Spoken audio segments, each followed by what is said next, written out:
Hey guys, tonight we begin in the pale mist of an English morning, where the chill off the Thames mingles with the rumbles of royal gossip.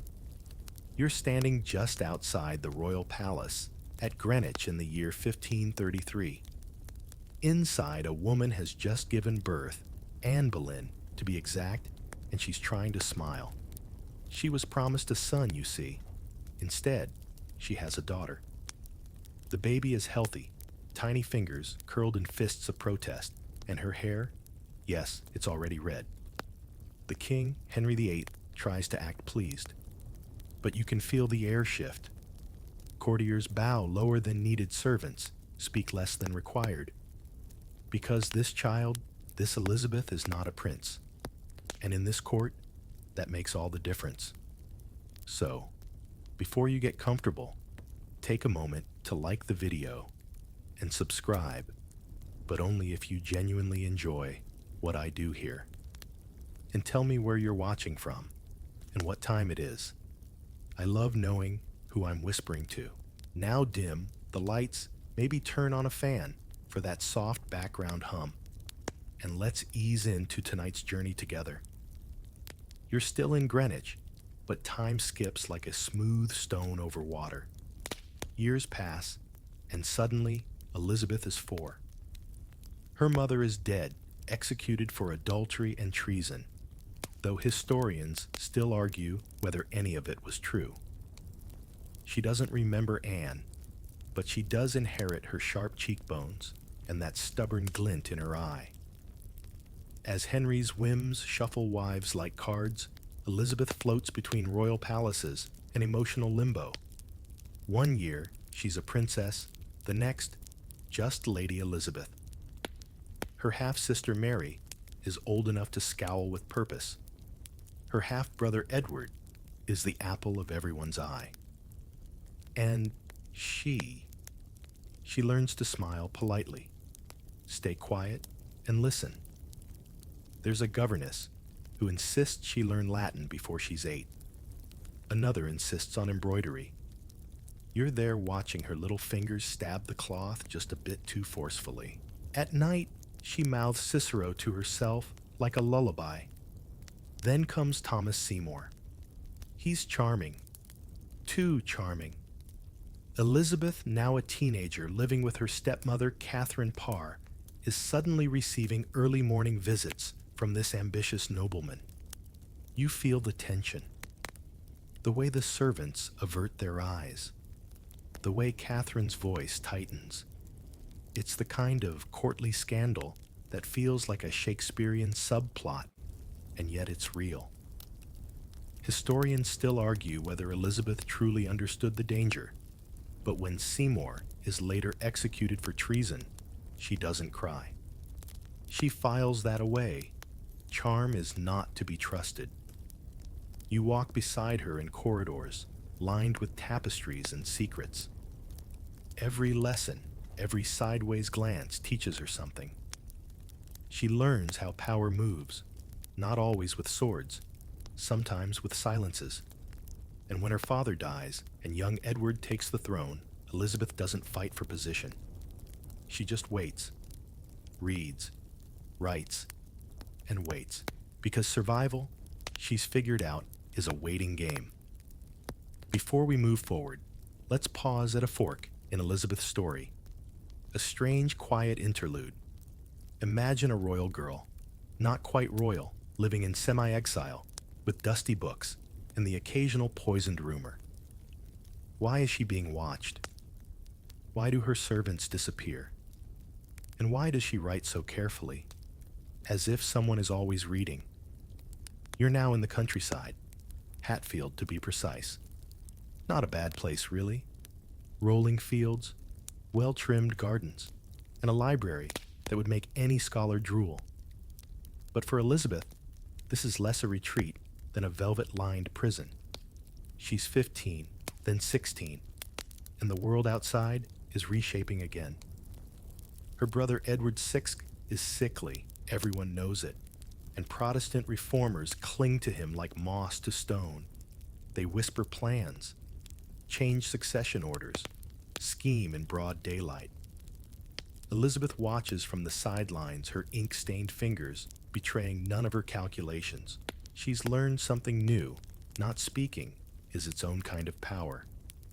Then Edward dies. What follows is one of the messiest bits of English succession you'll ever tiptoe through. Lady Jane Grey, Edward's Protestant cousin, is proclaimed queen for 9 entire days. But Mary Tudor Elizabeth's older half-sister and a fierce Catholic marches with support, bloodlessly at first, and then not. Elizabeth plays no part in Jane's rise or fall, but again she watches. She visits Mary and kneels with the appropriate humility. Mary now, Queen Mary Thy, is 37 years old, and her expression carries the weight of 3 decades of bitterness. She's been called a bastard cast aside, and now she rules. At first, Mary tolerates Elizabeth, even invites her to court. You stand behind her in ornate halls with walls lined in gold-leaf scripture. Elizabeth wears a crimson gown, careful not to outshine the queen. She smiles modestly. She praises the Virgin Mary. She attends Mass, but rumors cling to Elizabeth like smoke. Some nobles believe she's the Protestant hope, that she's next in line if only Mary would, well, disappear. And then Thomas Wyatt's rebellion. It's 1554, and a band of Protestant nobles frustrated with Mary's plan to marry Prince Philip of Spain rise in armed defiance. They're crushed. But in the wreckage, a letter is found. It's vague, but Elizabeth's name is in it. That's all Mary needs. You ride with Elizabeth to the Tower of London. It's a gray day drizzling. You can hear the water lapping angrily against the docks. When Elizabeth steps onto Tower Green, she pauses under the portcullis. There's an old superstition that those who enter the tower for treason seldom leave. She looks up at the stone archway and walks through anyway. For weeks she's kept in the tower, not tortured, not executed, but watched, interrogated, alone. Her servants are replaced with silent strangers. Her letters are monitored. She writes one to the Queen begging for mercy, each line carefully balanced, humble but not groveling, loyal but not sycophantic. Historians still debate whether she truly had no part in the rebellion, but Mary, lacking proof, releases her. Back to Hatfield she goes. You'd think she'd be crushed by now. Instead, you find her in her study devouring Greek tragedy and Italian poetry. She's sharpening her tongue into a blade of wit and her eyes into polished mirrors. Her correspondence becomes legendary, every line layered with ambiguity, charm, and deniability. The next few years are a balancing act. Elizabeth must remain devout enough to please Mary, but Protestant enough to keep her own supporters hopeful. Every public appearance is theater. She kneels at Mass, but skips communion. She smiles at Spanish ambassadors, but refuses to commit to marriage. Meanwhile, Mary's reign grows darker. Her marriage to Philip is loveless. England begins executing Protestants, nearly 300 of them, earning Mary the nickname Bloody Mary. Elizabeth, the Protestant heir, becomes both symbol and threat. People begin to quietly pray for her safety. To them, she's not just a royal, she's an idea. Mary falls ill in 1558. You sit beside Elizabeth, now 25, as she receives the news. The Queen is dying. Philip has already left the country. There are no more siblings, no more competitors, no more pretenses. A messenger arrives in the pale morning light. Elizabeth listens, says nothing for a long while. Then, standing in the frost-kissed courtyard at Hatfield, she whispers in Latin, "This is the Lord's doing. It is marvelous in our eyes." Just like that, she becomes Queen Elizabeth I. And here, dear listener, is where the myth-making begins. But for now, she's not a myth. She's just a young woman standing in a damp garden, wrapped in a cloak that smells faintly of lavender and ink, trying not to tremble under the weight of a kingdom she's watched tear itself apart. Let's hover for a moment on a quiet, paranoid truth. How do you become England's most feared queen? When you start your reign, surrounded by men waiting for you to fail, what do you do when your enemies wear smiles and your friends carry knives? You're now trailing behind Elizabeth through the winding corridors of the royal apartments at Whitehall. It's early 1559, and she's just been crowned queen. Technically, anyway. There was a golden coronation. Yes, jewels, trumpets, heralds, in very silly shoes. But now comes the real test staying queen. You feel the weight of the air around her, heavy with unspoken expectations. She's not married.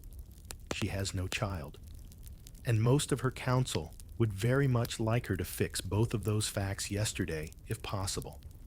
Enter the suitors. Princes, dukes, ambassadors. They come with gifts, flattery, and rather desperate smiles. Elizabeth listens to each of them. She nods. She praises. But she never commits. She uses their ambitions like mirrors, reflecting them back onto themselves. But don't mistake this for shyness. Behind closed doors, Elizabeth is organizing her council like a chessboard. She brings back old trusted Protestant men like William Cecil, who will stay with her for decades. She prunes out Catholic sympathizers quietly without theatrics. Each appointment is surgical, calculated. She understands something most monarchs never quite grasp. Power doesn't scream. It whispers. It dresses modestly.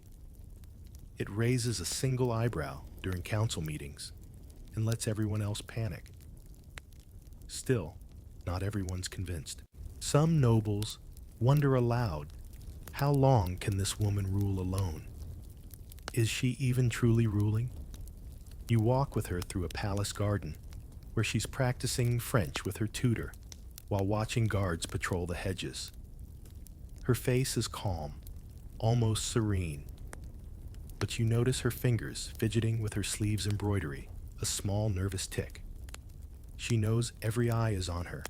Every misstep will be magnified. That spring, she receives a marriage proposal from King Eric XIV of Sweden, and then Archduke Charles of Austria, and then Henry Duke of Anjou. Her replies are masterpieces of diplomatic delay, warm enough to keep negotiations alive, vague enough to avoid promises.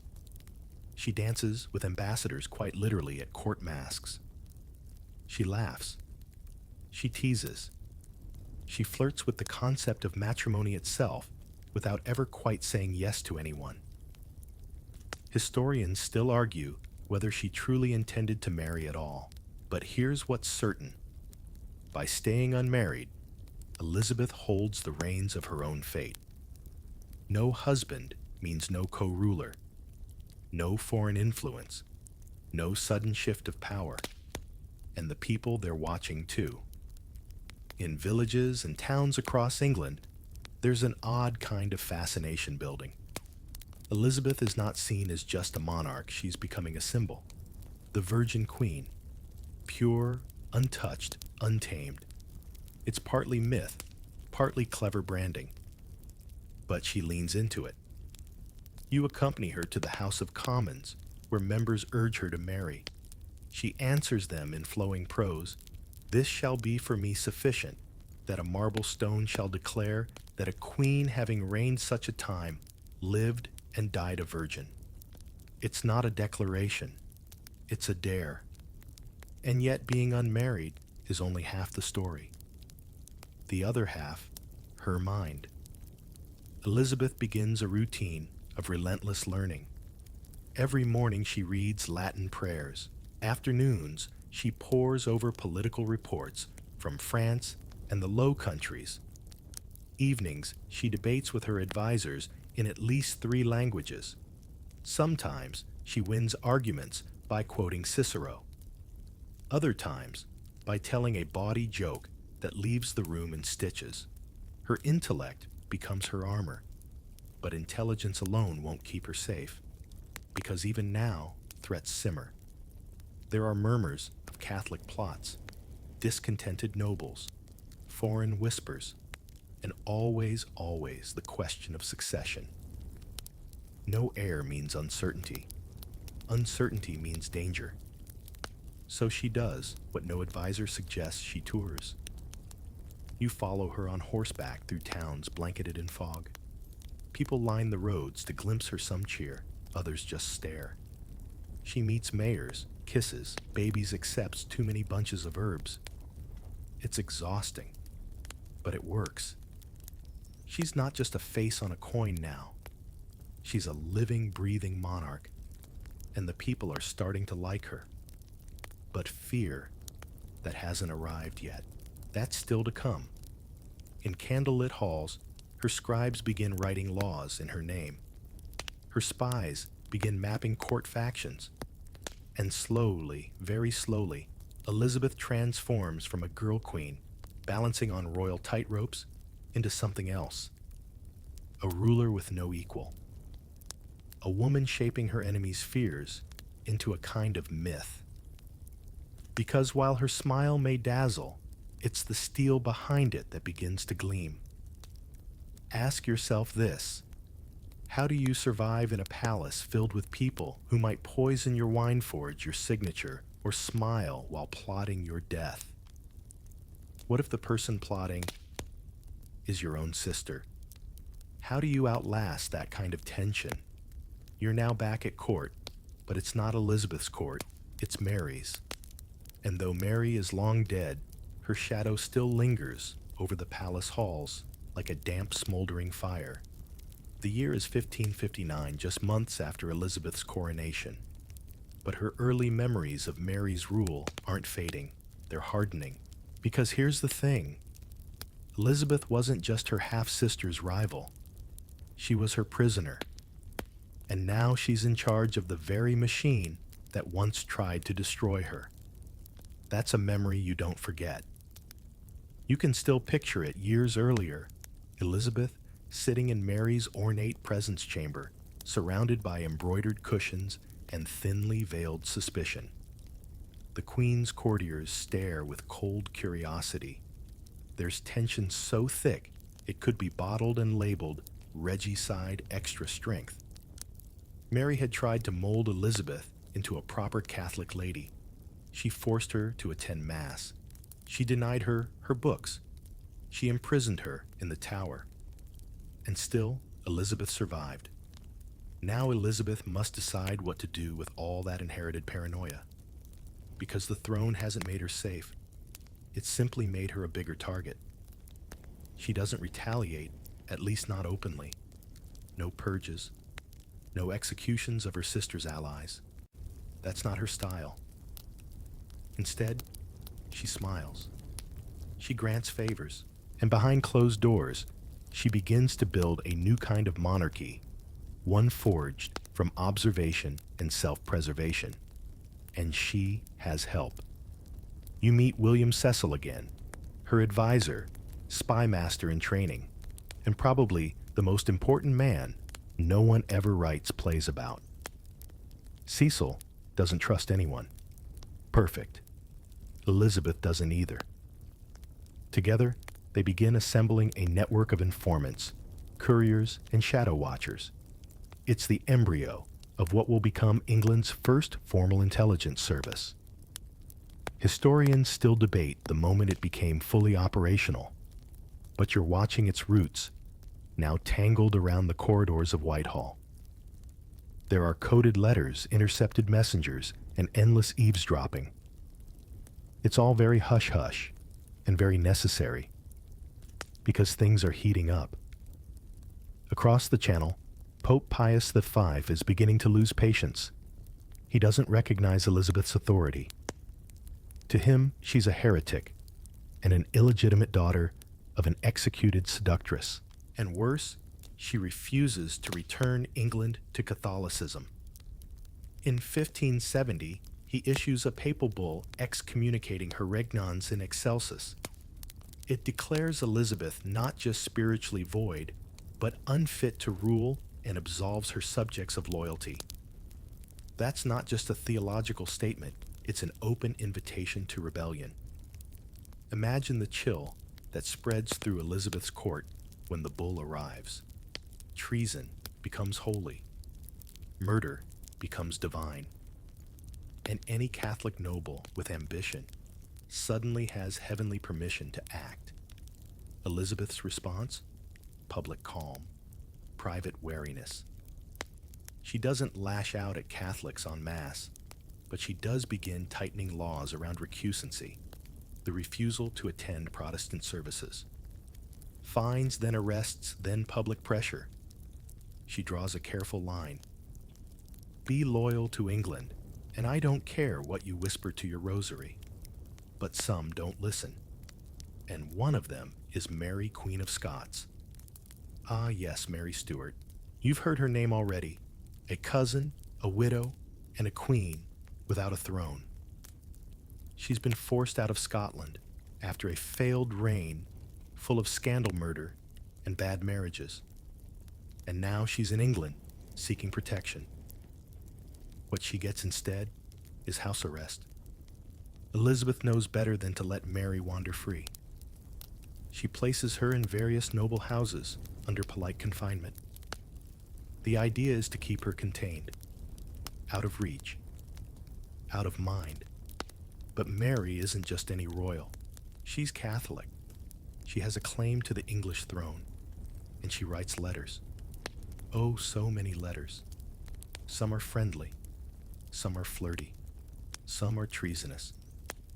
Over the years, Mary becomes a lightning rod for every Catholic plot against Elizabeth. Every time Elizabeth thinks about releasing her, another conspiracy flares up, each one louder than the last. The Ridolfi plot, the Throckmorton plot, the Babington plot. That last one, it's the tipping point. Mary, ever the romantic conspirator, agrees to a coded exchange about killing Elizabeth. The letters are intercepted, decrypted, and delivered to Elizabeth's desk, like the final act in a Shakespearean tragedy. Elizabeth doesn't want to execute her cousin. She delays. She paces. She scolds her advisors. She signs the death warrant, then hesitates, then unsigns, then resigns. Finally, in 1587, Mary is executed at Fotheringhay Castle. The moment the axe falls, a new kind of fear enters Elizabeth's reign, not just the fear of foreign assassins or domestic betrayal, but the fear of becoming what she once despised, a queen who kills her kin. She retreats from court for days, and yet the effect is clear. With Mary gone, the greatest internal threat is neutralized. Elizabeth's government becomes leaner, faster, more secretive, and she grows colder, calmer, less swayed by emotion, because she understands something vital, now being feared, may not be preferable to being loved, but it is more useful. And so the woman, who once tiptoed through corridors of suspicion, becomes the very presence others fear approaching. Her smile still dazzles, but behind it, coiled strategy, and a memory of a sister's scowl that once promised death and taught survival. What does it feel like to sit on the throne while the whole continent eyes your downfall? Can ceremony hide insecurity? Can you rule by pageantry alone? Tonight, you'll walk through Elizabeth's coronation day. And what happens when the music stops? It's the winter of 1559, and the wind along the Thames is wicked. You're standing near Westminster Abbey, where a curious crowd is jostling for position. Nobles, merchants, street peddlers, everyone's craning their necks for a glimpse of her, the new queen. Elizabeth is 25. She's been queen for only weeks, but today she must look like one. You see her approaching on a velvet litter carried by 4 horses. Her face is powdered, her dress a shimmer of gold and white colors chosen with intent. White for purity, gold for majesty. She is even now crafting the Virgin Queen image with a painter's precision. Around her, trumpets blast. Monks chant. Somewhere in the crowd, a pickpocket does brisk business. It's all quite the spectacle. Inside the abbey, the ceremony begins. And it's a delicate one, because Elizabeth is trying to unite a fractured kingdom. Catholics still hope she'll restore the old faith. Protestants want reforms. Foreign ambassadors want clarity. Everyone wants something. And all she wants for now is to get through the day without causing an uprising. She chooses a coronation rite that blends both Catholic and Protestant elements. Enough Latin to appease tradition. Enough English to please reformers. It's a tightrope act dressed in gold thread. When the Archbishop anoints her with holy oil, a hush falls. In that moment, Elizabeth is transformed not just a ruler, but a sacred vessel of authority. Even her most cynical enemies pause. But the ceremony doesn't last forever. By evening, she's back at Whitehall, still smiling, still perfect. But her feet ache, her stomach is in knots, and she knows something few around her do. The show is just beginning. Because now, she has to rule. And ruling, dear listener, is nothing like coronation. The very next day, Parliament meets. The bishops squirm. The commons grumble. Elizabeth, in carefully measured tones, proposes the acts of supremacy and uniformity. They re-establish the Church of England with her as its supreme governor. A compromise title, but one she picked herself. Clever. Catholic resistance is swift. A few bishops resign. Some priests quietly vanish. The Pope fumes. But Elizabeth doesn't flinch. In the months that follow, she issues a flurry of proclamations. She bans crucifixes in churches, then allows them again. She orders English Bibles, but doesn't enforce church attendance too harshly. Every move is cautious layered, like someone rebuilding a house while the ceiling still leaks. You begin to notice a pattern. Elizabeth rarely commits to absolutes. She prefers ambiguity. It gives her room to pivot and room to deny. Take her portraits, for example. You step into her private chamber one morning to find her reviewing drafts. One has too much cleavage, another too much shadow. She settles on one where her hand rests on a globe, England front and center. Her dress sparkles, but her face is unreadable. It will be the first of many crafted images. In these portraits, she never ages. She never frowns. She is eternal, and the public buys it. In London, printers begin selling woodcuts of her likeness. Ballads praise her. Poets compare her to Diana Athena Deborah from the Old Testament. She becomes less human, more idea. That idea is useful, but not everyone is dazzled. In the North, discontent brews. The Northern Rebellion of 1569 erupts as Catholic nobles rally behind the idea of restoring the true faith. Their goal? Replace Elizabeth with Mary Queen of Scots. You ride with the royal forces that crush the uprising. The ringleaders are executed, some messily in public squares. It's the first time Elizabeth truly uses fear as a tool. And it works. When the rebellion is done, she issues proclamations of mercy.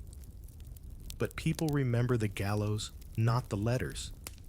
Still, it's not fear alone that defines her. One afternoon, you stroll past the palace's banqueting hall. Laughter echoes inside. Elizabeth is dancing gracefully, energetically, like someone with no burdens. Her courtiers cheer. Her suitors sigh. Her enemies watch. Because this too is rule. The dancing, the symbols, the rituals. She knows the court is her theater, and she is always on stage. She plays favorites. Robert Dudley, her childhood friend, is constantly by her side. Some say he's her lover. Some say she'll marry him. But she doesn't. She keeps him close, but not too close. It's the same pattern, give just enough to make them stay. And she begins using pageantry, not just for charm, but for control. Each summer, she embarks on royal progresses, tours of the countryside. You follow her entourage through muddy roads and fragrant fields. Nobles bankrupt themselves trying to host her. Their loyalty is rewarded with attention, their estates inspected, their behavior noted. It's gentle surveillance disguised as a road trip. And yet, under all the ceremony, the court remains a pressure cooker. Plots simmer. Spies watch each other. Nobles jostle for influence. The Spanish ambassador reports every eyebrow raise back to Madrid. Elizabeth. She stays composed, because by now, she understands composure is a weapon. By the end of her first decade as queen, she is no longer simply the girl who survived. She is a monarch who commands through spectacle, strategy, and silence. And those who underestimate her don't last long. Before we continue, picture this: a court where nobody says what they mean.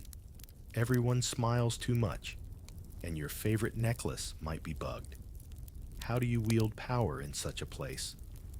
What happens when the sharpest weapon isn't a sword, but a look, a phrase, or a really impressive hat? Welcome to the inner chambers of Elizabeth's court, where charm is strategy and fashion is practically a form of government.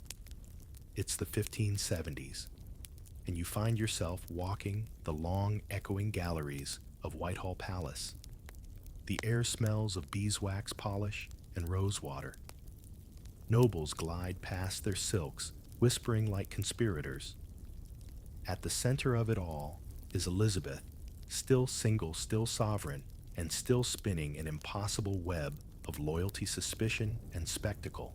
She has cultivated an atmosphere where attention is both currency and weapon. To be noticed by the Queen is to rise. To be ignored, that's political death. You watch her during court entertainments. She sits slightly elevated, bathed in candlelight. Every laugh, every sigh, every tilt of her head calculated. One moment, she flirts with a young courtier. The next, she drops a barbed comment so gracefully that it takes a full beat before anyone realizes it was an insult. Even her wardrobe has a strategy. She wears white, always white. A shimmering, brilliant armor of silk and pearls. It marks her as pure, untouchable, and expensive. Her dresses are masterpieces of intimidation, stiff lace ruffs, sleeves wide enough to eclipse small children embroidery, so dense it could stop a knife. Her closet is not just for show, it's a political arsenal. One ambassador writes that her appearance stuns the senses. Another suggests that her wardrobe choices are calculated messages. When she meets foreign envoys, she wears symbols, roses, sun's dragons. When a noble displeases her, she arrives in black. And yet Elizabeth also knows how to disarm. You watch as she charms a bishop into reversing a vote using only a compliment, a tearful smile, and the softest touch to his wrist. It's not manipulation, it's statecraft. Behind her throne, though, the real work happens. William Cecil, now Lord Burghley, runs the machinery. Letters, spies, bills, taxes, he handles the daily grind. But nothing escapes Elizabeth's eyes. She reads the ledgers. She questions the treaties. And when Cecil tries to overstep, she puts him firmly in his place with a single glance. Still, not everything is so polished. Take the matter of Robert Dudley. He's still there, still favored, still dancing that strange charged duet with her. Rumors swirl that they're secretly married, that he killed his first wife to be with her, that they sleep side by side but never touch. Historians still argue about the truth. What's clear is that Elizabeth never marries him, or anyone. And here's where politics meets performance. Every time Parliament pressures her to marry, she sidesteps with poetry. I have already joined myself in marriage to a husband, namely the Kingdom of England. Sounds grand. It also shuts them up, because marriage means giving up power, sharing it, risking it. And Elizabeth, now fully aware of her image, knows that the idea of her is far more useful than the reality. She crafts that idea daily. You attend one of her famous progresses, this time to Kenilworth Castle. It's hosted by Dudley, of course, and it's outrageous. Pageants, fireworks, mechanical sea monsters on the lake. One courtier writes that it's a vision of Olympus. You note how Dudley decorates every inch with emblems of love and loyalty. Still, she doesn't marry him. Instead, she smiles, accepts his gifts, and moves on. The court begins to understand. Elizabeth is not a woman waiting for love. She is a woman who uses the idea of love to rule. Her relationships become tools. The French duke, she flirts. The Polish prince, she flatters. But no vows, no commitments. Each suitor becomes another thread in the tapestry of diplomacy, and her image grows. Artists begin depicting her as more than a queen. Now she's Gloriana, Astrea, the fairy queen, sometimes holding a sword, sometimes standing on maps. Her waist gets smaller, her eyes more luminous. The image becomes surreal, but that's the point. Because by now she's not ruling through bloodlines or brute force. She's ruling through myth. Still, it's not all mirrors and roses. You step into her privy chamber one late evening and find her without the wig, without the paint. She's tired. Her real hair is thinning. Her teeth ache. The court doesn't see this version, but you do. And that makes her power all the more impressive, because she keeps showing up. Every morning, every council meeting, every ball she dresses, the part acts the part and commands loyalty with a glance. People fear her disapproval more than they fear the axe. That's new. That's Elizabeth. By the end of the 1570s, England is stable mostly. Protestant, cautious, watchful, and Elizabeth. She has become the mirror in which everyone else sees their ambition or their downfall. Consider this: what happens when poetry becomes espionage, when love letters conceal secrets, and when a mask at court might end with a dagger. Tonight, you'll dance through the glittering labyrinth of Elizabeth's court, where verse plots and whispers share the same breath. You're now inside the royal court at Richmond midwinter of 1580. The hearths are roaring. Candles flicker along the dark wood panels, and from somewhere beyond the tapestries, the plucked notes of a lute drift through the hall like honeyed smoke. You hear laughter, soft as silk, and footsteps echoing on polished stone. This is no ordinary court. It's a stage, and every guest is playing a part. Tonight, a masque is underway, one of those elaborate allegorical performances blending theater music and flattery. You watch as nobles in plumed costumes strut before the queen, pretending to be shepherds' gods or mythical beasts. The symbolism is layered absurdly on the nose. Everyone is watching her face for signs of approval. She smiles when they expect it, laughs where it's polite. But behind her painted expression, Elizabeth is reading between the lines. Because court life has grown dangerous. There are foreign plots afoot. Spain and France are both maneuvering, sending secret funds and messengers into England's shadows. Catholic agents use coded language buried in books, woven into sermons, hidden in barrels of salted fish. In Elizabeth's court, it's a pressure cooker with a satin lid. She turns to her greatest weapon, the pen.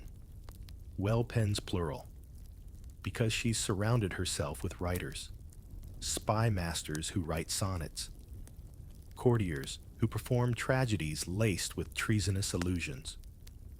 One of them, John Dee, straddles the line between astrologer and spy, mapping the stars by night and England's enemies by day. But none loom larger than Frances Walsingham. Ah, yes, Walsingham. Dry, ruthless, brilliant. Her Secretary of State, and more importantly, the man who builds England's spy network into a terrifyingly efficient machine. He plants agents in Catholic seminaries across Europe. He intercepts coded letters and uses double agents to feed false information back to Spain. He creates dead-drop networks, invisible inks and ciphers so intricate they still baffle modern analysts. Historians still argue just how vast Walsingham's net was, but you're watching it in real time now cast wide across ports, parishes, and palaces. And poetry. It becomes both disguise and dagger.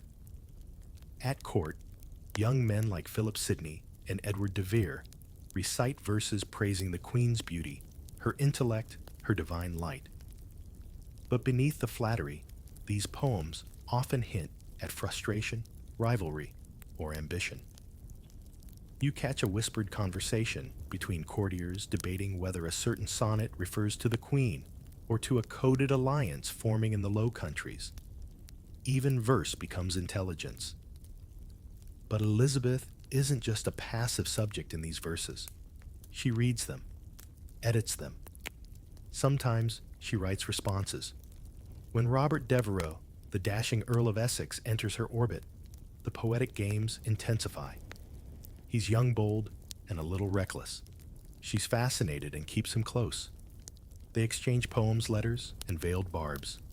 The court buzzes with gossip. But Walsingham watches him with narrowed eyes.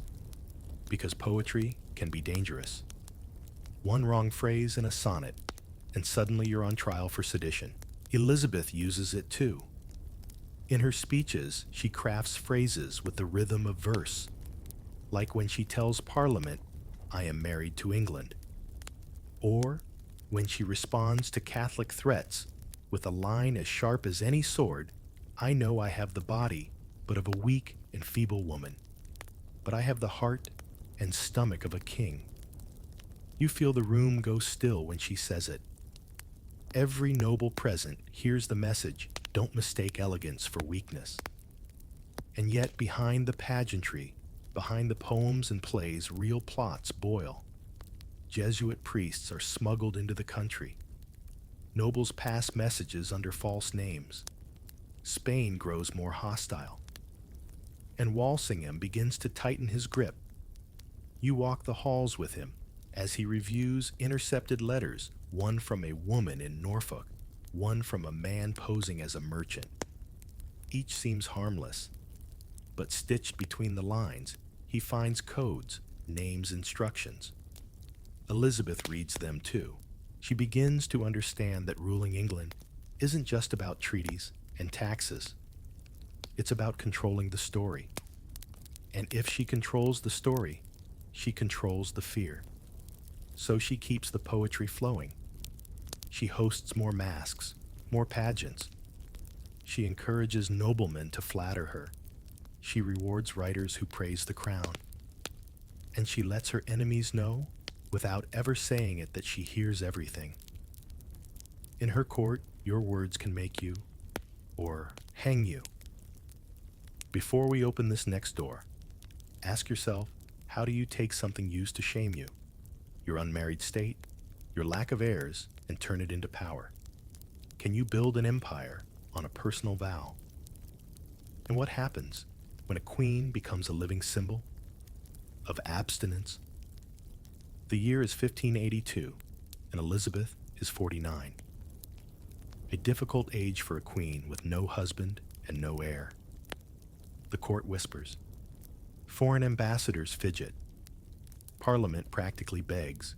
But she glides down the palace corridor in a gown of white satin encrusted with pearls and embroidered with phoenixes.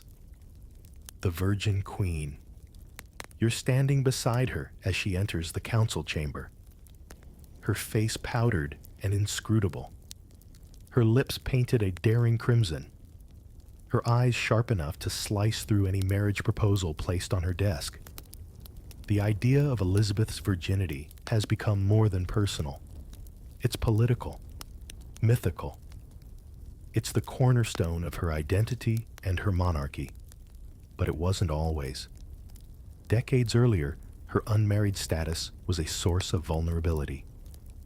Now, it's armor, a carefully curated legend, one she built thread by thread. She wears it in her portraits. In one, she holds a sieve, an ancient Roman symbol of chastity.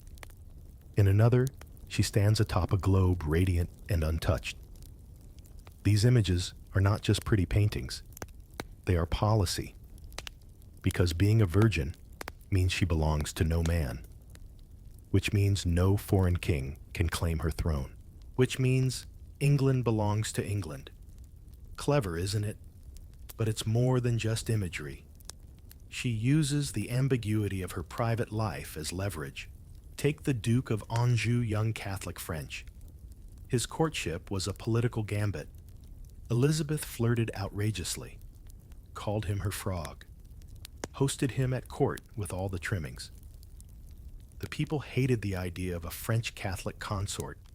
Riots brewed. But Elizabeth kept the game going for years. Why? Because dangling the possibility of marriage kept France friendly. It delayed alliances. It bought time. Historians still argue whether she ever intended to marry him. But one thing is clear, the performance mattered more than the outcome. Even at home, her virgin image becomes sacred. She begins referring to herself in divine terms, Astrea, the virgin goddess of justice. Her poets call her Gloriana Belphoebe, the moon. Her body becomes a metaphor, her singleness a national emblem. And she demands total loyalty. Her ladies-in-waiting are expected to remain unmarried unless granted permission. If they break that rule, punishment is swift. One lady, Elizabeth Bridges, marries in secret. Elizabeth finds out. She's banished. Another Bess Throckmorton secretly weds Sir Walter Raleigh. They're both thrown in the Tower. Elizabeth doesn't share. But let's not pretend she was cold. Her court is filled with closeness, affection, emotional complexity. She exchanges gifts, poems, teasing notes. But there are boundaries. Always. To serve her is to orbit a sun that never sets. And that orbit shapes careers. Men rise or fall by how well they navigate her favor. Essex, Raleigh, Hatton, all courtiers entangled in the complex dance of admiration, obedience, and adoration. You watch as Essex kneels, presents her with a jeweled glove, kisses her hand. The court swoons. But a week later, he interrupts her unannounced, sees her without makeup, and she explodes with fury. She expects to control everything, even how she is seen. It's not just vanity, it's brand management. Her virginity becomes the foundation for national identity. In ballads sung in village squares, she's the Holy Queen. In plays, she's cast as a warrior maiden. In political speeches, she's invoked as the reason England remains untouched by Catholic invasion. And yet, there's a cost. Behind closed doors, you see the cracks. Elizabeth is aging. The pressure is constant. She begins wearing more wigs, heavier makeup. Her teeth ache. She walks more slowly. But in public, she remains radiant, immortal. Because if the Virgin Queen image falters, so does the image of England itself. That's the dangerous part about becoming a symbol. You can't ever stop performing. And Elizabeth, she never does. Before we crack open this next scroll, ask yourself, what would you do if every letter you received could end your reign or your life? What if one ink blot meant war, and a single sentence could send your cousin to the scaffold? Tonight, you'll read someone else's mail, very carefully. The court is quieter now. You're in the late 1580s. The laughter has thinned. The dances happen less often. And Elizabeth, though still glittering in public, has grown wary, more watchful. The halls are longer, the silence is heavier. And somewhere tucked away in a noble's estate, under heavy guard, Mary Queen of Scots is still writing letters. It's been nearly 2 decades since Mary arrived in England. And despite years of house arrest and subtle interrogations, she's remained a problem Elizabeth can't fully solve. But now Walsingham has a plan. You follow him through the back passages of the court into a cramped office full of ink pots, candle stubs, and cipher wheels. He's been intercepting Mary's letters, everyone. Through a network of spies, secret drops, and double agents, he has reconstructed entire conversations between Mary and her would-be liberators. And then comes the Babington plot. It's 1586. A young nobleman named Anthony Babington writes to Mary about assassinating Elizabeth and placing Mary on the throne. Mary replies, carefully, but clearly. That letter seals her fate. You read it over Walsingham's shoulder, coded phrases that make the Queen's jaw tighten when she reads them. Later, the dispatch of the usurper, our liberty god, prosper the enterprise. It's damning. But Elizabeth still hesitates. Killing Mary is not a simple act. It's kinslaying. It's dangerous. And it sets a precedent. If a queen can be executed, so can any monarch. She delays, demands double confirmation, consults her lawyers. Her counsel pushes. The people clamor. And finally, she signs the death warrant. Then panics. She tries to unsign it, tries to stall the execution. But her orders are already in motion. At Fotheringhay Castle, on a bitter February morning in 1587, Mary is led to the block. You're there standing against the stone wall as she mounts the scaffold in a crimson dress, the color of martyrdom. Her final words echo into thy hands, O Lord. I commend my spirit. The axe falls. Twice. The news reaches Elizabeth a day later. She retreats in silence, furious not at Mary, but at her own counsel. She weeps, rages, claims they moved too fast, but it's done. And with Mary's death, something changes. Elizabeth's fear turns outward, because Mary was not just a threat. She was a symbol. Her execution gives Catholic Europe a martyr. And Spain, already rattled by Elizabeth's privateering and Protestant meddling, now begins to prepare for open war. Philip II is building an armada. But back in England, Elizabeth doubles down. She ramps up surveillance. Catholics are pressured. Priests are hunted. Walsingham's agents become more aggressive. The court atmosphere sharpens its music quieter now. Even poetry turns darker. But Elizabeth's public face, still serene. She walks through her gardens, hosts court dinners, accepts sonnets. And yet behind every gesture is a ruler who now knows exactly how far she'll go to survive. The execution of Mary Queen of Scots is not just a conclusion, it's a turning point. Elizabeth is no longer the cautious young queen watching from the shadows. She's the sovereign who signed her cousin's death warrant and made it stick. The Virgin Queen is now something more dangerous. The queen who decides who lives and who dies. Before we step onto the damp field at Tilbury, ask yourself, how does a queen face the threat of invasion without flinching? How do you inspire trembling soldiers when you're 5'3" in armor, borrowed from your cousin? And most of all, what do you say when the world expects you to run? It's the summer of 1588, and the air is thick with tension, and the smell of salted meat rations. Spain's invincible armada is on its way, a fleet of nearly 130 ships packed with troops, cannonballs, and very firm letters from the Pope. Elizabeth has already sent her fleet to the Channel.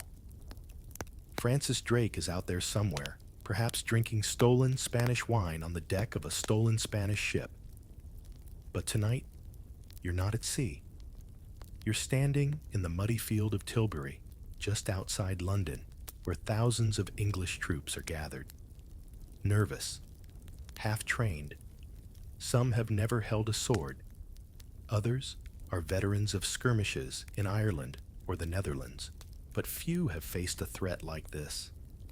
And here she comes. Elizabeth rides out in armor, not a full suit, but enough to make a statement. Steel breastplate, gleaming white plume in her helmet catching the light. Her horse is restless. Her voice is not. You walk beside her as she addresses the troops. She doesn't yell. She doesn't weep. She speaks in crisp, cutting English that carries across the crowd like a bell. I know I have the body of a weak and feeble woman, but I have the heart and stomach of a king, and of a king of England too.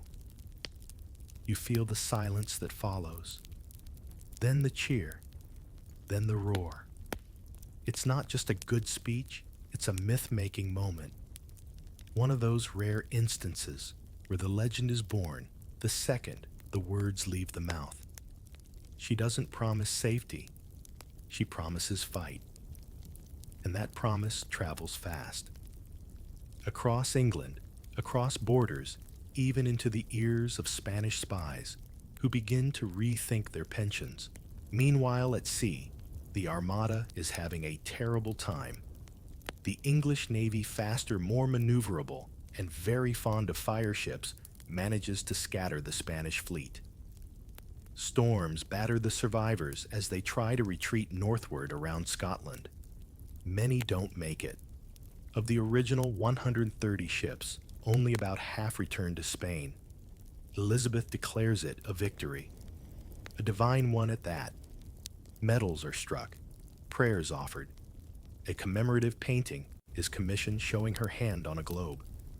The sun seems to shine brighter in England, even if the economy is still dodgy and Parliament is still grumpy.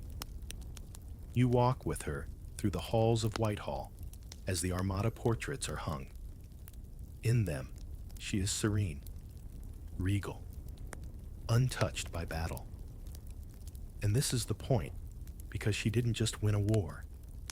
She won a narrative. She stood firm while kings and cardinals waited for her to fail. She turned panic into poetry.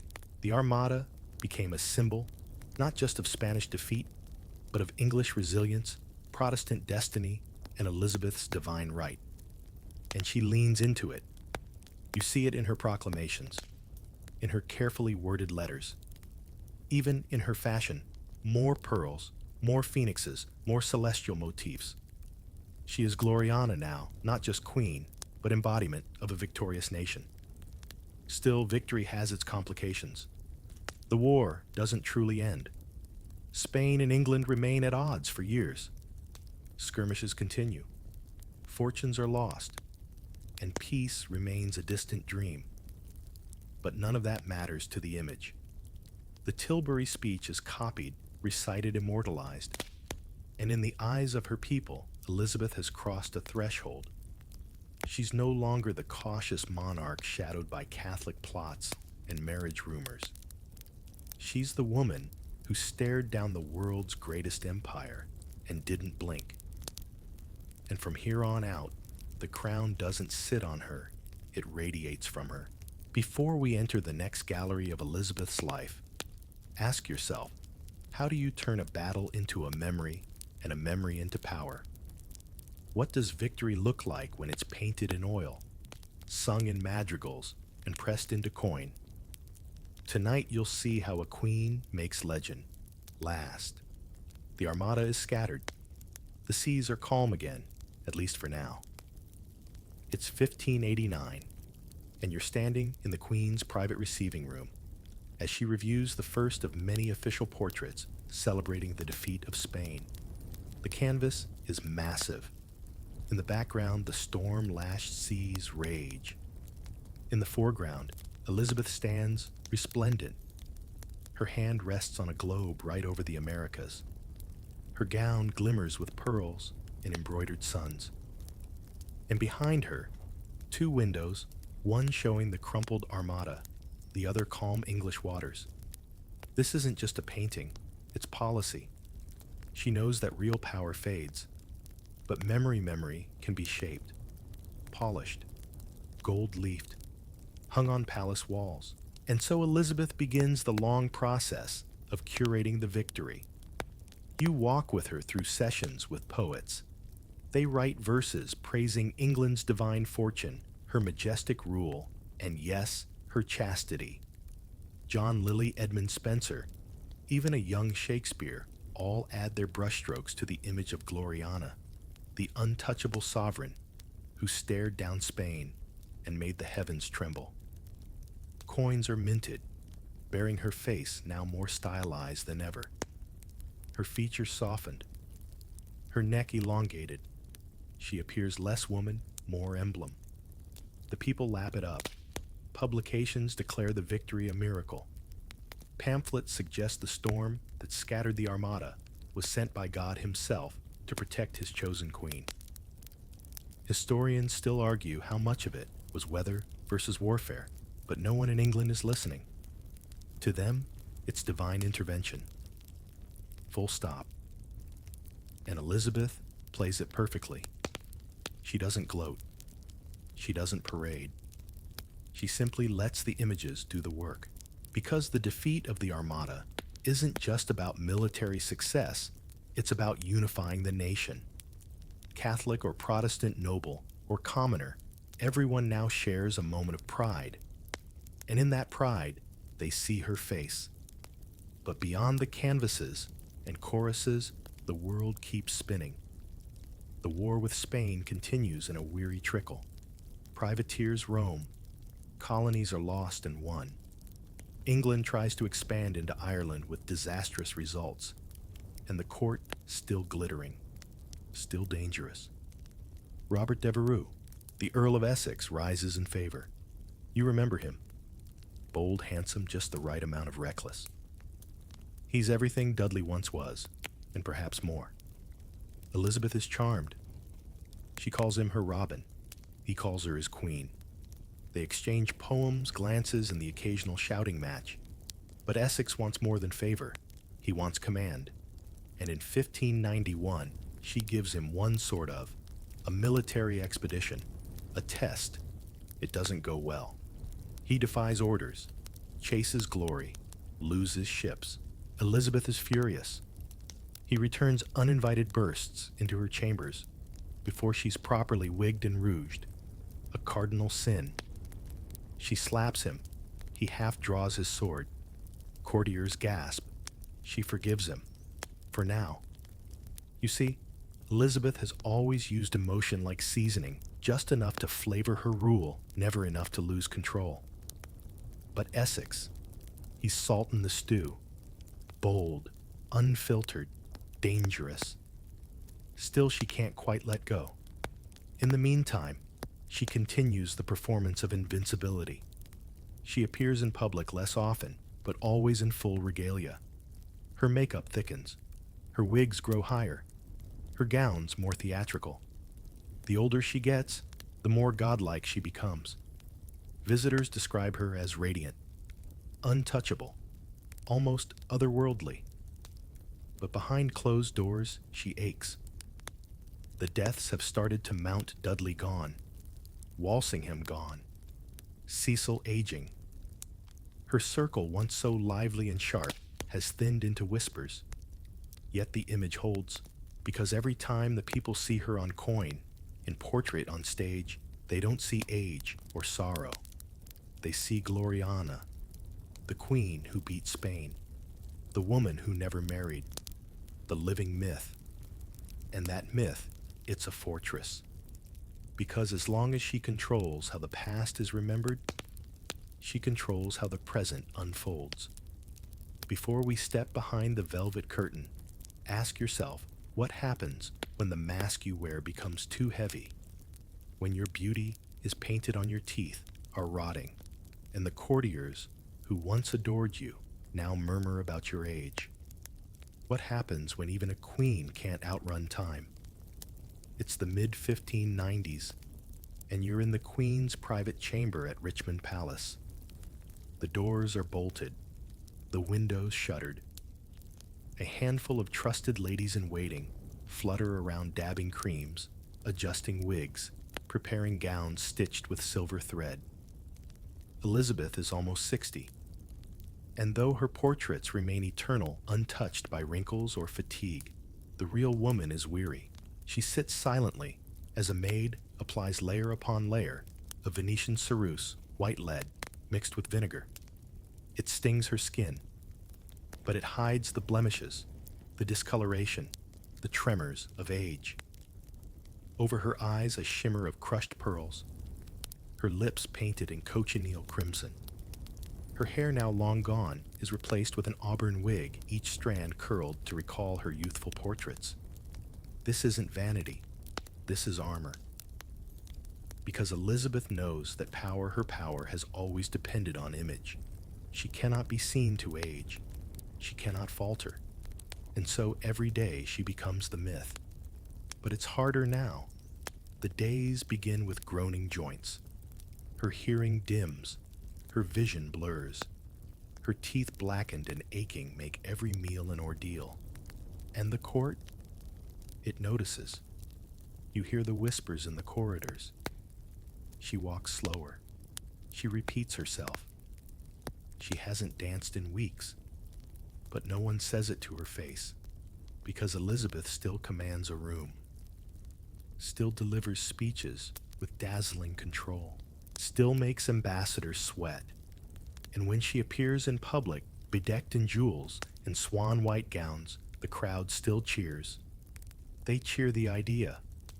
Still the signs are there. She becomes more isolated, trusts fewer people, relies heavily on Cecil's son Robert to manage the minutiae of governance. He is competent, quiet, not beloved, but efficient. She keeps her enemies close, but even her favorites begin to fall. Robert Devereux, Essex once her glittering golden boy, now stumbles. After a failed campaign in Ireland and a series of defiant blunders, he's placed under house arrest. You're there the night he breaks into her private apartments, pleading for mercy. But this isn't the charming Robin she once adored. He's older, desperate, and worse, disrespectful. She has him tried for treason. He is executed in 1601. Some say she never recovers. You notice the change. Her silence is deepened. She eats less, refuses to be seen in daylight. Mirrors are removed from her rooms. She reads old letters, wears black more often, starts canceling entertainments. Yet still, the image must be maintained. She commissions the rainbow portrait. In it, she is ageless, holding a rainbow with the inscription, "No rainbow without the sun." Her dress is embroidered with eyes and ears I see and hear all it says. But by now, it's more threat than truth, because her eyesight is fading, and so is her grip. Still, her mind remains sharp. She debates her counsel with biting wit, quotes Cicero, recites Latin prayers from memory. She is stubborn, proud, and completely unwilling to name a successor. It's her last great power play. If she names an heir, her courtiers will begin shifting allegiance. If she declares James of Scotland, she risks unrest. So she delays, and everyone tiptoes. And beneath it all, something strange begins to happen. She starts appearing in dreams, poems, even stage plays as a kind of ghost. Not dead, but not quite alive. A presence more than a person. The fairy queen. The eternal virgin. the star that outshines the moon. She's still ruling, but she's also vanishing. You're with her one night as she sits by the fire stroking the head of her favorite lapdog. She murmurs to no one in particular, "Men have forgotten how to die." She doesn't explain, and you don't ask. Because even now in silence, Elizabeth holds her court in check. She may be aging, but she's still the queen. Before we draw the curtains tighter, ask yourself this. What does it mean when your favorites vanish one by one? When the faces you once trusted are gone, and even loyal smiles start to look rehearsed? Can a queen who conquered her enemies survive the quieter betrayal of time and loneliness? The final years of Elizabeth's reign are not marked by war or victory, but by attrition. You're walking the echoing halls of Whitehall, and they feel colder now, less like a palace, more like a mausoleum of glories past. The tapestries are still fine, but the laughter has thinned. The courtiers are more cautious. The Queen's routines more rigid. Robert Devereux is dead. Francis Walsingham gone. William Cecil gone. Even her old rivals have vanished into the fog of history. And now Elizabeth finds herself surrounded by new faces. Polished, deferential, eager, but unseasoned. They flatter her, yes, but they don't know her. Not like the others did. She feels it. You see her pause outside the old council chamber, gaze lingering on a tapestry depicting her coronation. That day feels like another lifetime. The girl with the golden hair, wrapped in promise and ambition, is now a woman cloaked in regret and fatigue. She rarely smiles now. Even her beloved progresses have stopped. Her legs ache too much. The roads are too rough. Instead, she drifts between palaces. Richmond Hampton Court, Nonsuch never staying long, as if movement might shake off the weight that time has pressed onto her shoulders. And then there's the fear. Not fear of war, not even death. It's the fear of being forgotten. Her paranoia sharpens. She distrusts her advisors, suspects betrayal even in silence. She listens for whispers behind doors that never open, sends for reports, reads letters twice, questions servants about things they've already answered. And her health, well, it declines quietly. She complains of headaches, of fatigue, eats less, sleeps less, paces her chambers through the night. Her doctors offer tinctures, balms, the occasional glass of claret, but none of it helps. There's a hollowness now. You notice it one evening as she sits by a fireplace at Richmond, surrounded by her ladies. A lute plays softly. Her lapdog sighs. A platter of untouched figs sits nearby. She's staring into the flames. Someone mentions the Earl of Essex too casually, and her expression darkens, then softens, then vanishes into something unreadable. She stands abruptly, the room rising with her, but she says nothing. She walks to the window, peers into the dark, and whispers, "I am but a shadow of myself." And for a moment, it's as if the myth falters. Still she performs. Each day she dresses. The wigs, the makeup, the wide-shouldered gowns. But the layers grow heavier, the jewels more elaborate. She's building a fortress out of fabric and powder. But fortresses can become prisons. She stops letting people visit her unpainted, stops letting artists paint her at all. Her last public portrait was years ago. In it, she looks 30, maybe younger, because in the public eye, she must remain eternal, even as the light inside her begins to flicker. She tries to govern, but more and more she defers to Robert Cecil, son of her old advisor. He's cautious, pragmatic, but he lacks the emotional fluency of his father. Elizabeth doesn't trust him, not fully. Still, She has no one else. And the court, it waits. Politely, patiently, but it waits. Because everyone knows the reign can't last forever. Even legends must sleep. And so Elizabeth walks her gilded halls with fewer companions, more memories. She rereads letters from Dudley, runs fingers over old gifts, speaks sometimes to no one, recites lines of Ovid to herself. She is not mad. She is simply alone. And as each day passes, the queen who once danced through conspiracies, laughed in the face of the Armada, and silenced Parliament with a glance begins to fade. Not because she is weak, but because no one, not even Gloriana, can conquer time. Before we step into the last quiet room, consider this. How does a monarch who has ruled with spectacle, silence, and steel finally say goodbye? What happens when a queen refuses to lie down literally and clings to the fading embers of a world only she remembers? What does surrender look like?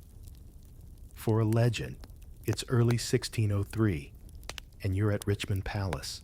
The tapestries have been drawn closed, the halls muffled with carpets, and the guards speak in whispers. Something's wrong. Everyone knows it, but no one dares say it aloud. Elizabeth has stopped sleeping. For days now, maybe a week, she's remained standing or sitting propped by cushions, leaning on her lady's eyes, fixed on something no one else can see. She refuses her bed, refuses food, refuses to be undressed. She's been seen like this before, during moments of crisis. But this is different. The fire in her eyes has dimmed, and her body has grown frail. Her famous gowns hang off her like costumes stolen from a mannequin.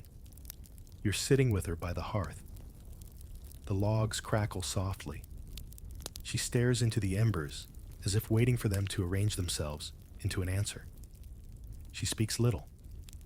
When she does, her voice is thin, almost childlike. "I am not tired," she says. But you know she is. The doctors are baffled. They suggest rest, broth, prayers. She waves them away. One brave soul suggests she lie down. Her eyes narrow. "Must is not a word to use to princes," she says. The courtiers pace. The council waits. No heir has been officially named. Whispers fly to and from Scotland. James VI waits silently in the wings. Still, Elizabeth holds on. Not to power, not exactly, but to presence. To the idea of being there, still upright, still watching. Perhaps it's defiance. Perhaps it's fear. Perhaps she simply doesn't know how to stop being queen. The day fades into another, and then another. Outside, London waits. The court tightens into silence. No proclamations, no announcements. Just waiting. You're with her the moment she starts mumbling names. Noblemen, long-dead poems. Half-remembered phrases from Virgil, from the Book of Psalms. Her eyes scan the ceiling like it's a map. Her hands tremble. And then quite suddenly she nods. She allows herself to be helped to a pile of cushions on the floor. Not a bed, but close enough. Her breathing slows. Her voice fades. They ask her if James shall be king. She says nothing, but she raises a single finger. It's enough. The courtiers exchange glances. Robert Cecil nods. The message is sent north. By the next morning, Elizabeth Tudor is still, pale, wrapped in velvet. Word spreads slowly at first like a rumor. But when the bells begin to toll, the truth settles like mist over the city. Queen Elizabeth I has died. She reigned for 44 years, never married, never named a successor, never lost a battle. She outlived plots, popes' lovers, enemies, and friends. She has no tomb prepared, no final poem, no farewell speech, just silence. And even that in her hands feels like part of the performance. You stand with the others as her body is placed in a coffin of lead wrapped in cloth of gold and prepared for its journey to Westminster. People weep, not because they knew her, but because they knew the idea of her. And now, even that idea feels impossibly distant. The last of the Tudors, the Virgin Queen, the ghost who refused to lie down. Before we take these final footsteps, consider this: what happens after a monarch dies, but their image doesn't. When the person is buried, but the myth keeps talking, can a queen haunt a nation, not in spirit, but in memory, in paintings, in policies that echo for centuries? It's a gray morning in London, and you're walking slowly behind the funeral procession. The streets are packed with silent onlookers, their heads bowed the air, heavy with coal smoke and rose petals. Elizabeth's coffin is draped in velvet, pulled by horses dressed in black, flanked by knights in full regalia. The bells toll, slowly, relentlessly. A girl beside you clutches her mother's hand and whispers, "I thought she'd never die." So did many. Her body is taken to Westminster Abbey, where she will be interred eventually, beside her half-sister Mary. The irony is not lost on the court. The two sisters, who once feared exile and nearly executed each other, now sharing the same cold stone space for eternity. But Elizabeth's death is not the end of her reign. It's the beginning of something stranger. You see it first in the artists. Portraits of the Queen multiply in the months after her passing. Some are copies, others are newly commissioned. All of them show the same thing: youth, purity, power. She is never old, never tired, never weak. The final rainbow portrait, painted around the time of her death, becomes the standard.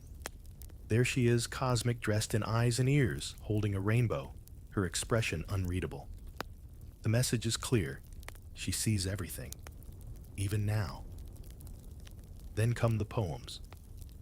Ben Jonson pens verses that describe her as more than queen, as a star, an elemental force. Other writers call her the second Astrea, a symbol of a lost golden age. They gloss over her paranoia, her late-life cruelty, the tax failures, the Irish wars. History is being tidied. You walk through court salons, where her name is still invoked to settle disputes, to inspire courage, to define Englishness itself. She becomes a political talisman. For James III, her chosen successor, it's a double-edged sword. He inherits her crown, but not her aura. He is a Scottish king, ruling an English throne. Where Elizabeth danced and dazzled, James lectures and collects books. The court changes, but the people still remember. You visit village festivals, where Elizabeth's coronation day is still toasted. School children recite speeches she never gave. Church sermons quote her like scripture. Plays sneak in nods to Gloriana, the Queen, who defeated Spain, defied the Pope, and ruled alone.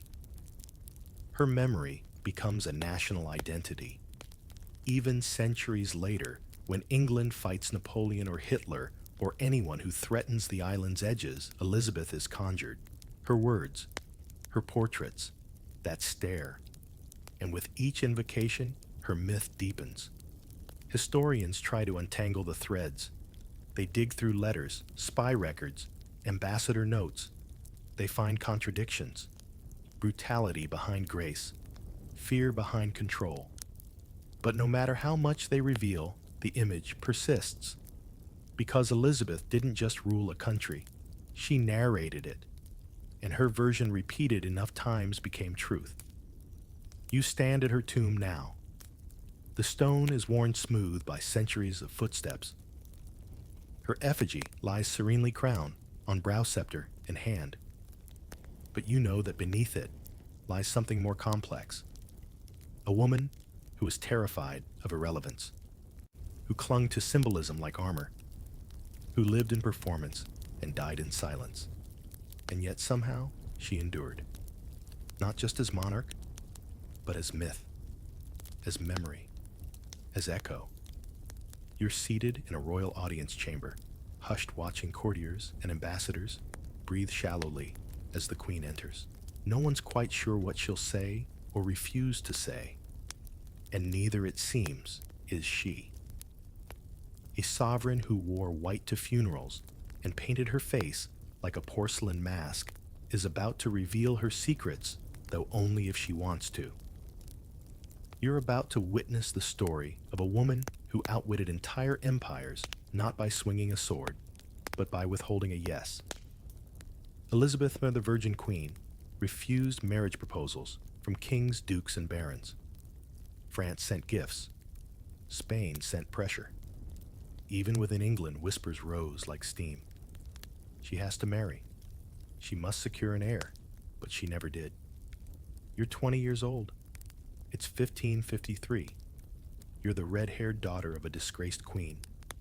Your half-sister Mary Tudor just took the throne, and she's Catholic. You're Protestant, unmarried, politically radioactive. The smart money says you should enter a convent. Disappear. But you don't. From the very beginning, Elizabeth understood that marriage meant handing over power. In 16th century Europe, even a queen would be expected to obey her husband. That word, it bristles on your tongue. Obey never. Elizabeth grew up watching men like Thomas Seymour, who flirted too close and paid with his life. She saw how queens could be discarded or executed when they lost political value. Marriage wasn't just romantic, it was deadly. Instead of suitors, you choose symbols. You wear pearls for purity, but wield words like blades. When Parliament begs you to marry, you reply with riddles. I have already joined myself in marriage to a husband, the Kingdom of England. Historians still argue whether this was sincere or shrewd, a patriotic vow or a polite evasion. Meanwhile, the proposals don't stop. Philip II of Spain, your dead sister's widower, sends a polite offer. A French duke, the Duc d'Anjou, writes poems and sends portraits. You entertain them, flatter them, even flirt back a little. But you never say yes. The most persistent was perhaps Robert Dudley, your childhood friend. A man whose wife died under suspicious circumstances. Tongues wagged. You were accused of plotting to marry him, maybe even arranging that fatal staircase fall. But nothing was ever proven. And you never married him either. What people didn't see, what you rarely let slip, was that refusing to marry gave you power. Once you picked a side, a husband, it would signal an alliance. England might tilt toward Spain, or France, or war. Better then to stay on the edge. In public, you lament. You tell your court you wish to please them by marrying. In private, you smile behind a fan. As long as you are single, every man in Europe is guessing, hoping, waiting. You wield suspense like a blade. Even your own subjects can't agree. Some say you're barren. Others call you divine. Preachers rant that it's unnatural. Poets compare you to Diana the Virgin Huntress. Either way, you are unforgettable. When you turn 50 and still refuse to wed the court shifts, nobles stop hoping for heirs. Instead, they begin preparing for succession. Some whisper of James of Scotland. Others hope you'll name no one, sparing them from blame. But still, you keep the guessing game alive. You die famously, without a husband, without a child, but not without legacy. The Elizabethan age, your age becomes synonymous with strength, spectacle, and sovereignty. You ruled alone, and that to many was your most radical act of all. Before we dive back in, imagine this. You stand alone on a balcony above the Thames. Below, crowds cheer. Behind you, advisors murmur. You hold no sword, wear no armor, just a gown stiff with embroidery and a parchment in hand. How does a queen rule without force? And why do her words make men kneel?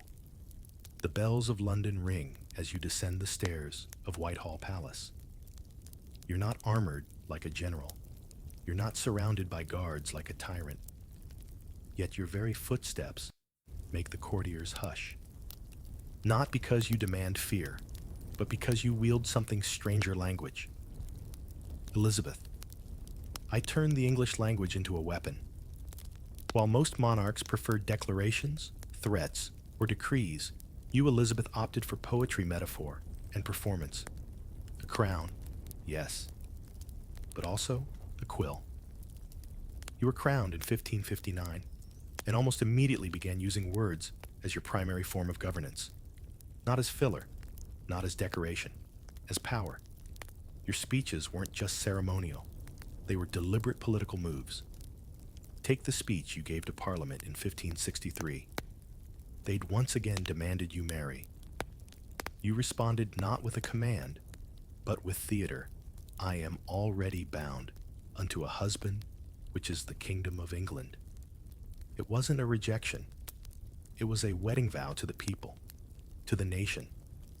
Historians still argue whether it was a clever dodge or a sincere oath, but to your subjects, it was magic. They felt chosen, wedded. You understood timing too. In 1588, the Spanish Armada loomed. England trembled. But you, in your most famous oration, donned a white gown and silver breastplate, fashioned more for opera than for war, and declared, I have the body of a weak and feeble woman, but I have the heart and stomach of a king. The line sliced through history like a dagger wrapped in lace. And again, language did what cannons could not. Morale soared. The nation braced itself. You weren't marching into battle, but your words were already winning it. What few people know is how meticulously crafted these moments were.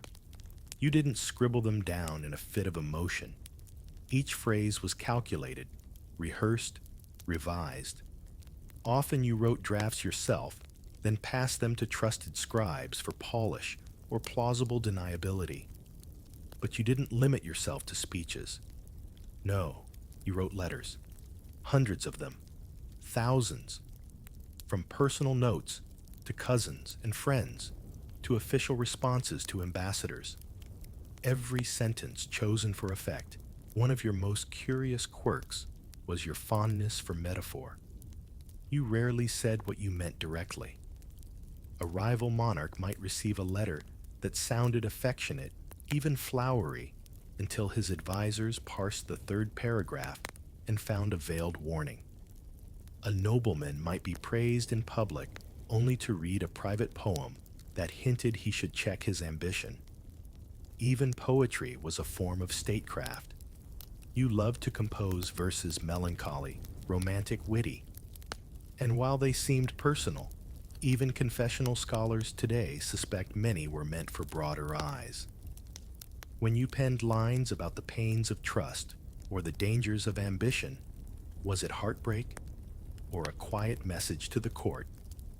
There's one particularly debated poem on Monsieur's departure. It laments a love affair turned sour.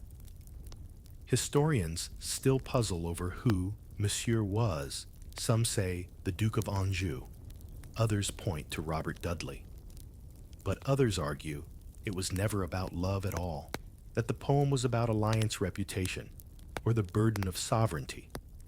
You used language not just to comfort or warn, but to stall. When foreign diplomats pressured you, you replied with long, elegantly convoluted letters that offered neither yes nor no. A reply might begin with flattery detour through philosophy, then end with a vague allusion to future possibility. The French ambassador once quipped that the Queen of England has more delays than the moon has phases. But it worked. Wars were averted, treaties prolonged. Alliances danced on the edge of formation until you were ready. And yet, for all your eloquence, you also knew when to be silent. When Mary, Queen of Scots, was sentenced to death, your delay in signing the warrant stretched for months. You let your counsel argue. You pondered. You paced. But you said little. When the execution finally happened, some say accidentally, you declared shock. Whether this was genuine horror or political theater remains a matter of debate. But in the days that followed, your letters grew cold-clipped. A single line in one missive simply read, "I am burdened with sorrow." Words again did the heavy lifting. Even foreign monarchs took note. Catherine de' Medici once remarked that Elizabeth says more in her silence than most kings do in fury. There's also the matter of image. You had portraits painted, of course, but those too were accompanied by mottos and inscriptions, Latin phrases, emblems, sonnets etched into the background. Every brushstroke reinforced your chosen identity, Gloriana, the Virgin Queen Mother of the nation. One favorite portrait, the Armada portrait, shows you resting a hand on a globe with a storm behind her and sunlight ahead. It's a painting, yes, but it's also a visual sentence. The storm has passed.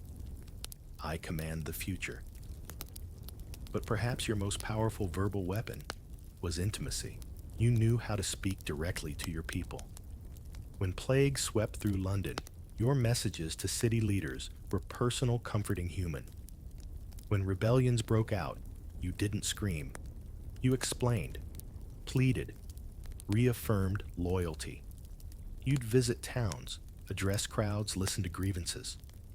Not because you had to, but because the words exchanged there meant something. You made people feel heard, and in doing so, made them listen. Modern politicians call it charisma. You called it duty. Now imagine the weight. Every sentence you spoke might ripple across Europe. Every pun, every pause might become legend or liability. You didn't just rule a court. You curated a narrative. And in the end, that narrative outlived you. Long after your death, people still recite your words, still debate your intentions, still marvel at how a queen with no husband, no heir, and no army of her own managed to hold a fragile, fragmented nation together, one exquisitely crafted sentence at a time. Before we begin, picture this trumpet's blare. Tables groan beneath roasted peacocks and spiced pears. Candles glitter off goblets and gowns. But behind the spectacle, whispers flicker. Why did Elizabeth throw such grand banquets, and who wasn't invited? Could a feast be more than a party? What secrets hid beneath the sugar sculptures? You are seated at a long oak table that smells faintly of lemon oil and wax. Linen runners are spotless, fresh from Dutch laundresses. Above you, chandeliers drip beeswax onto already sweating nobles. The room vibrates with harp music, but your eyes are locked on the woman entering at the far end. Elizabeth doesn't just arrive, she appears. Her dress is stitched with silver thread, the bodice high and rigid. A ruff as wide as a shield frames her face. Her gloves, rumored to be perfumed with rose and ambergris, waft something both divine and intimidating. Tonight is not just dinner, it's theater. And the Queen is both playwright and star. Elizabeth's court banquets were legendary, and not merely for their opulence. They were choreographed performances. Every course served a purpose. Every placement at the table, every color on her gown, even the choice of musicians sent signals to those clever enough or anxious enough to decode them.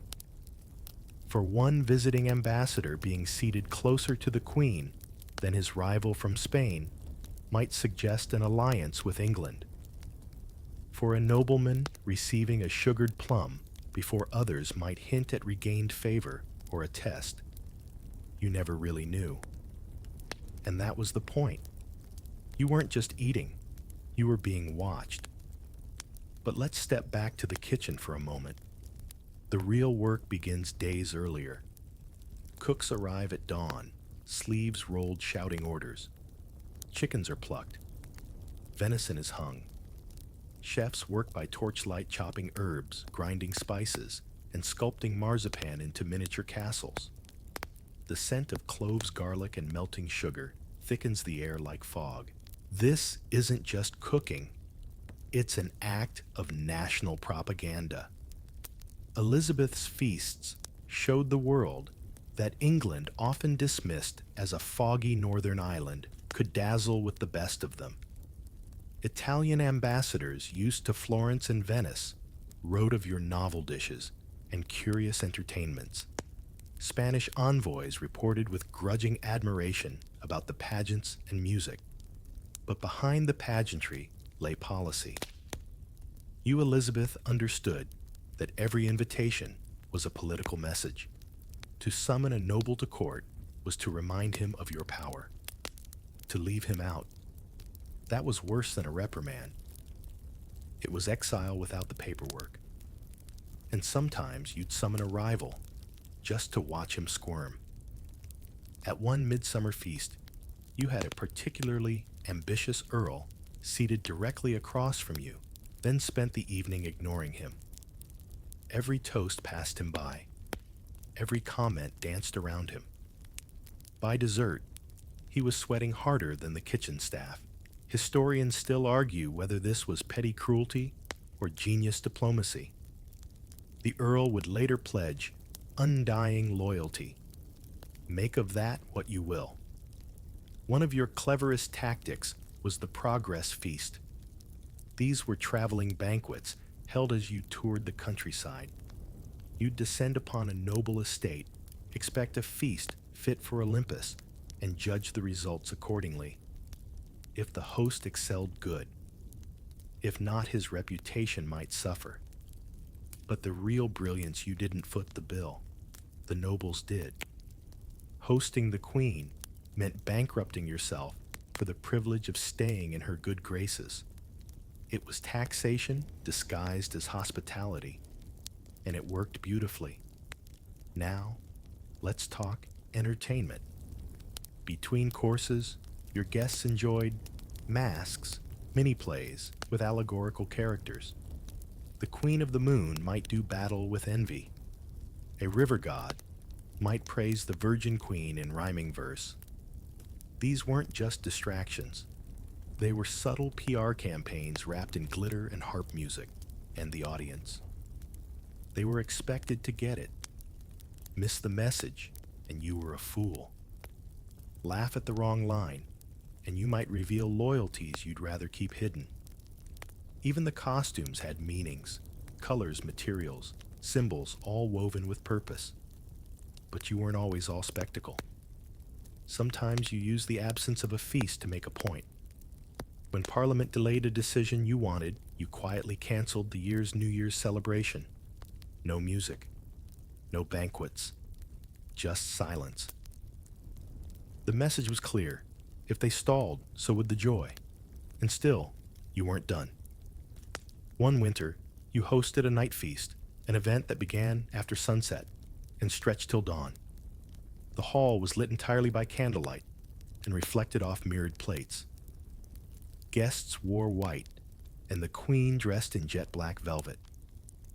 She spoke only once during the evening to toast the endurance of England. No one forgot it. But perhaps the most talked about banquet was the 12th night feast of 1590. It featured a life-size sugar ship floating in a pool of wine. The ship carried marzipan sailors and chocolate cannons. A poem was read aloud comparing England to the vessel with the Queen at its helm. It was ludicrous. It was brilliant. It was unforgettable. And it wasn't just for fun. Food scarcity was a real concern in Elizabethan England. Bad harvests, plagues, poor roads. Yet here, the Queen displayed not just abundance, but control over it. Guests left, believing the land was rich, the Queen wise, the future secure. And those not invited, they heard stories, rumors, whispers of delicacies and decorations. Envy did the work that proclamations never could. You never wasted a stage. Even dessert had purpose. Near the end of every banquet, you'd often disappear, leaving your guests to wonder. Was she unwell? Displeased strategizing? Or simply reminding them who controlled the narrative? Sometimes you returned wearing a new gown. Sometimes not at all. But always, always, your presence or lack thereof shifted the room. And so while kings rode into battle and emperors signed treaties, you dined, you toasted, you danced, and in doing so, you ruled. With peacocks and pomegranates, with fig pies and fanfare, with velvet gloves that served marzipan daggers. Before we begin, imagine this. A velvet box arrives from Paris. Inside, a portrait, a poem, and a perfumed glove. The man who sent it rules a Catholic kingdom and wants Elizabeth's hand. But she's Protestant cautious and already married to England. How do you reject a king without declaring war? Now let's slip into the velvet-swathed privacy of Elizabeth's royal chambers. The walls here do not echo. What's said between these painted panels rarely makes it into official record, but oh, if they could talk. A messenger kneels, holding a sealed letter. His boots are muddy from the Thames crossing, but he dares not wipe them. You, Elizabeth, reach for the letter with an elegant, bejeweled hand. It's from the French court. Again. For over 40 years you receive hundreds of letters like this. Some come with roses pressed between the folds. Some with gifts, pearls, hand mirrors, even embroidered slippers. Others arrive with cryptic poetry or miniature portraits meant to flatter or seduce. You open them with a practiced flick. You read each carefully. You never show your thoughts. Because every one of these is not just a love letter, it's a negotiation. Take the Duc d'Anjou, the younger brother of the King of France. He was charming, poetic, and depending on the week, either incredibly romantic or insufferably ambitious. You called him Frog. He called you Ma Belle Rose. At one point, it seemed marriage might actually happen. You even met him. He was 24. You were 46. The court buzzed with gossip. Some said he enchanted you. Others claimed he repulsed you. Historians still argue whether you ever intended to wed. Some suggest you used him to string France along. Keep Spain nervous without ever risking an actual alliance. One thing is certain. When you rejected him, it was gentle. A letter, soft words. Your image shall remain in my heart, you wrote, though my crown must remain with my people. It's a masterclass in saying no without bruising ego. And you had to repeat it, over and over. Philip II of Spain sent more than just flowers, he sent offers of empire. If you married him, you'd rule half the known world. But you remembered, this was the man who'd been married to your sister, the man who'd tried to re-Catholicize England with fire. Still, you didn't rebuff him outright. Not at first. You delayed. You asked for clarifications. You consulted your counsel. You made vague references to England's unique situation. All the while, you strengthened your defenses. By the time you sent your polite refusal, your country was too well prepared to be bullied. You knew diplomacy isn't always about answers. Sometimes it's about time, and time worked in your favor. While you kept suitors dangling, alliances shifted. Some countries turned inward. Others found wars to fight elsewhere. You watched. You measured. You responded in poems and ribbons and phrases that could mean everything or nothing. And what of Robert Dudley? He wasn't foreign, but his love was just as politically dangerous. Dudley was there from the beginning. Handsome, clever, scandalously charming. When his wife died mysteriously, after falling down a staircase, rumors exploded.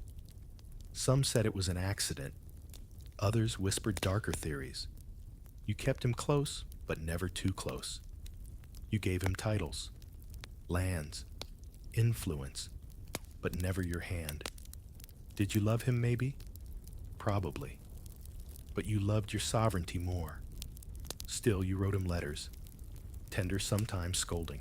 One read, "I cannot sleep for thinking of you." Another warned, "Do not presume too much."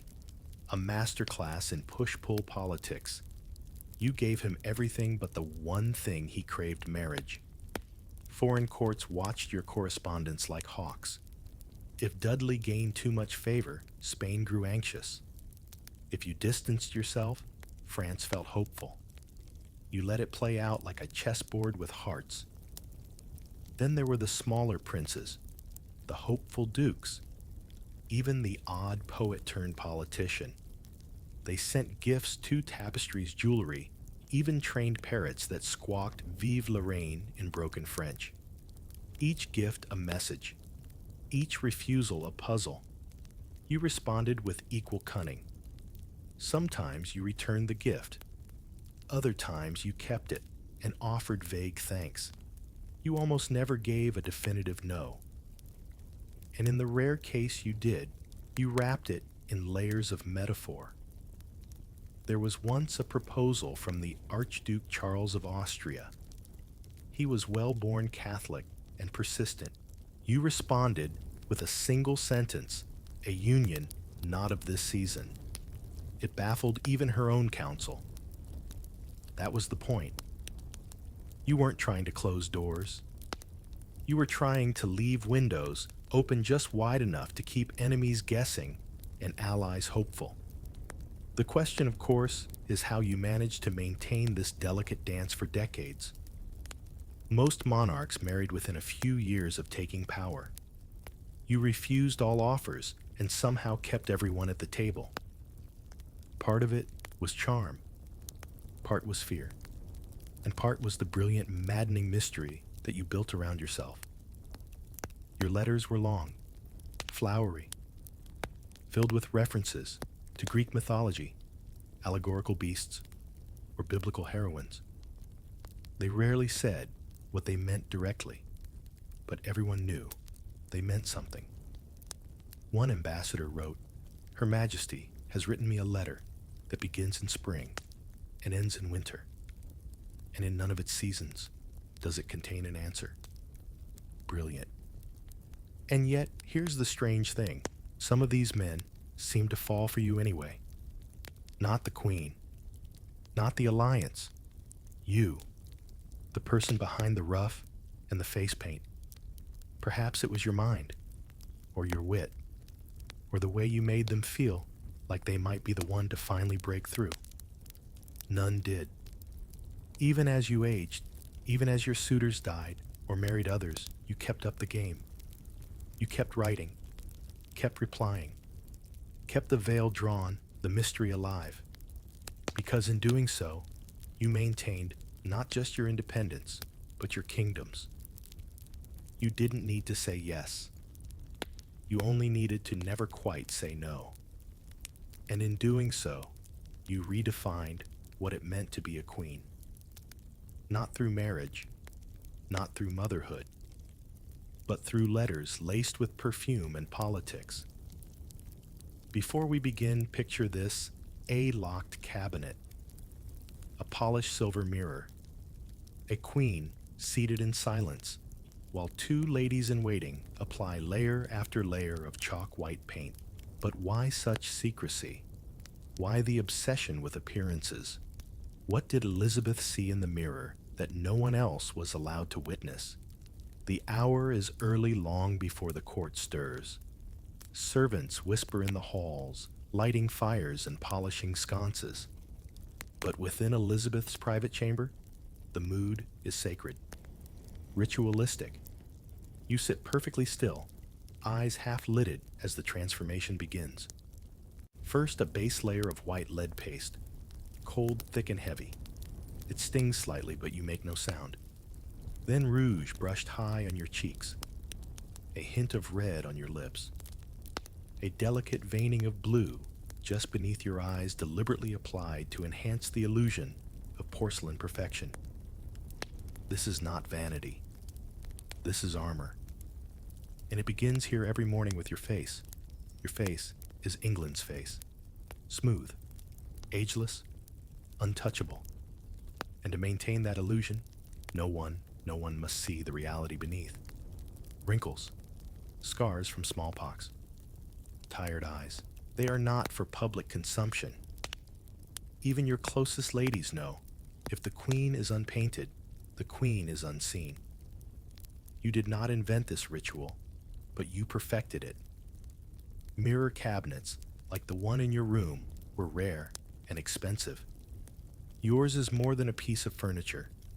It's a vault, a fortress, a control center from which your identity is constructed. The cabinet holds pots of ceruse, a toxic lead-based white makeup, rouge brushes, tweezers, perfumes, and wigs. To some, this may sound excessive, even absurd, but not to you. You understood something that few rulers, especially women, fully embraced in politics. Appearance is policy. A blotchy face invited rumors. Disheveled hair signaled weakness. A moment of visible aging could be interpreted as decline, vulnerability, even impending death. And for a queen without a husband or heir, that was dangerous. So you presented a face as eternal as the crown. When ambassadors visited, they saw not Elizabeth Tudor, a woman in her 50s, but Gloriana, immortal, untouched by time or illness. When portraits were painted, you vetted every image. No lines, no blemishes, no mortal softness, only regality. And this control extended beyond mirrors. Your wardrobe was part of the same strategy. You rarely wore the same gown twice in public. Your closet contained hundreds of dresses, many embroidered with symbols, suns, serpents, phoenixes. Each one whispered a message to the world, but it began always with the face. One observer once noted, "The queen's visage is like a mask of moonlight, still and unsleeping." Another less poetically called it a kind of ghostly mask that defies age. You were flattered. You were also pleased, because you weren't just hiding the effects of age, you were building a myth. The cult of the Virgin Queen didn't happen by accident. It was cultivated like a rare rose, carefully, meticulously, with equal parts, poetry and powder. But this obsession came at a price. The ceruse you used, white lead, was highly toxic. Prolonged use caused hair loss, tooth decay, and skin damage. Ironically, the very substance that made you look perfect was destroying the skin beneath. So you applied more. A cycle of creation and concealment. Some of your portraits show hairlines pushed far back, the result of wigs and lead. Eyes slightly hollowed. Yet still, you glowed, and few dared mention otherwise. Only in rare moments did cracks show. One such moment came in 1603. You were ill, weak. Refusing to lie down, you stood for hours, silent, dressed in full regalia, staring into nothing. Your ladies begged you to rest. You refused. Finally, one dared to remove your wig. When she did, your true hair was revealed, white, thin, barely there. The room froze. You whispered, "Do not let them see me thus." Those were some of your final words. It wasn't just about pride. It was about control. For decades, you had managed every perception, every image. To be seen in disarray, even in death, was an unacceptable loss of power. And so, even as your body gave way, your myth did not. Your funeral effigy, displayed in public, wore full makeup and robes, sculpted to look not like the woman who died, but the queen who never aged. Historians still debate the psychological toll this took. Was your obsession born from insecurity, trauma, a lifetime of political theater? Or was it perhaps simply brilliant statecraft? Today, some call it performance, others propaganda. But in your time, it was survival. In a world where kings aged, visibly grew fat, grew bearded, and still ruled, you had no such luxury. A female monarch was always on trial, always vulnerable, always whispered about. So you crafted your mask, not to deceive, to endure. Before we begin, imagine this. You're queen of a mighty island, yet you've never set foot beyond its shores. Other monarchs travel. They parade across Europe. But not Elizabeth. Why did she stay put? Was it caution strategy or fear? What did she gain by never crossing England's borders, not even once? Let's set the scene. The year is 1582. A French diplomat politely inquires if Her Majesty might consider a royal visit to Calais. Nothing grand, just a symbolic journey. Elizabeth smiles, then declines, with grace, with warmth, but also with finality. You, Elizabeth, never leave England, not once. This decision baffles your contemporaries. Monarchs of the day were mobile. They journeyed to cement alliances, to attend weddings, to tour their territories. Even Mary, Queen of Scots, crossed seas and countries before being imprisoned. But you stay. And that decision is no accident. From the moment you take the throne, you understand geography as power. England is not just where you rule, it's how you rule. An island queen, unmoved by tides or treaties, your body becomes a symbol of the realm's sovereignty. To move it across borders would suggest shared ownership or worse, vulnerability. You also know that travel is risk. Roads are dangerous. Ships sink. Plague lingers in foreign ports. A single illness abroad could leave the throne empty. Your enemies, of which there are many, would not miss such an opportunity. But beyond practical concerns, your rootedness is symbolic. Your reign is in many ways a performance of stability. In a century racked with religious upheaval, assassinations, and civil wars, your presence in England acts like an anchor. The people see you, hear you, watch your processions, and in your physical consistency, they find emotional security. Even your progresses, those summer tours of the countryside, are carefully limited. You travel by coach, never too far, always within England's green borders, and each stop is ceremonial feasts, pageants, loyal townspeople cheering their monarch. Yet every step, every rest is planned. There is no spontaneity in a queen's movement. One might argue it's cowardice, that you fear foreign courts, but that would miss the brilliance of your strategy. By staying in England, you make every ambassador come to you. Every negotiation, every plea, every suitor must cross the channel and enter your domain. You flip the power dynamic. You remain immovable. They bend. Consider how often this put others at a disadvantage. When the Duke of Anjou visited in person, it was on your turf. He danced to your music, walked your halls, dined under your banners. Every glance, every whisper was yours to control. He left with gifts and without a marriage. When the Pope excommunicated you calling for your overthrow, you stood firm literally. The people saw their queen unshaken, her feet planted, her flag high. It's easy to forget that presence matters, especially in an age where rumors spread faster than letters. Your stillness becomes a tool. But there's another layer deeper, psychological. You grew up in exile, at times imprisoned, at other times simply ignored. Your mother's execution, your sister's hostility. Foreign courts always loomed like traps, grand, glittering traps lined with treachery. Perhaps deep down, the thought of stepping onto foreign soil without absolute control unsettled you. Or perhaps you simply didn't need to. England during your reign transforms. Trade expands.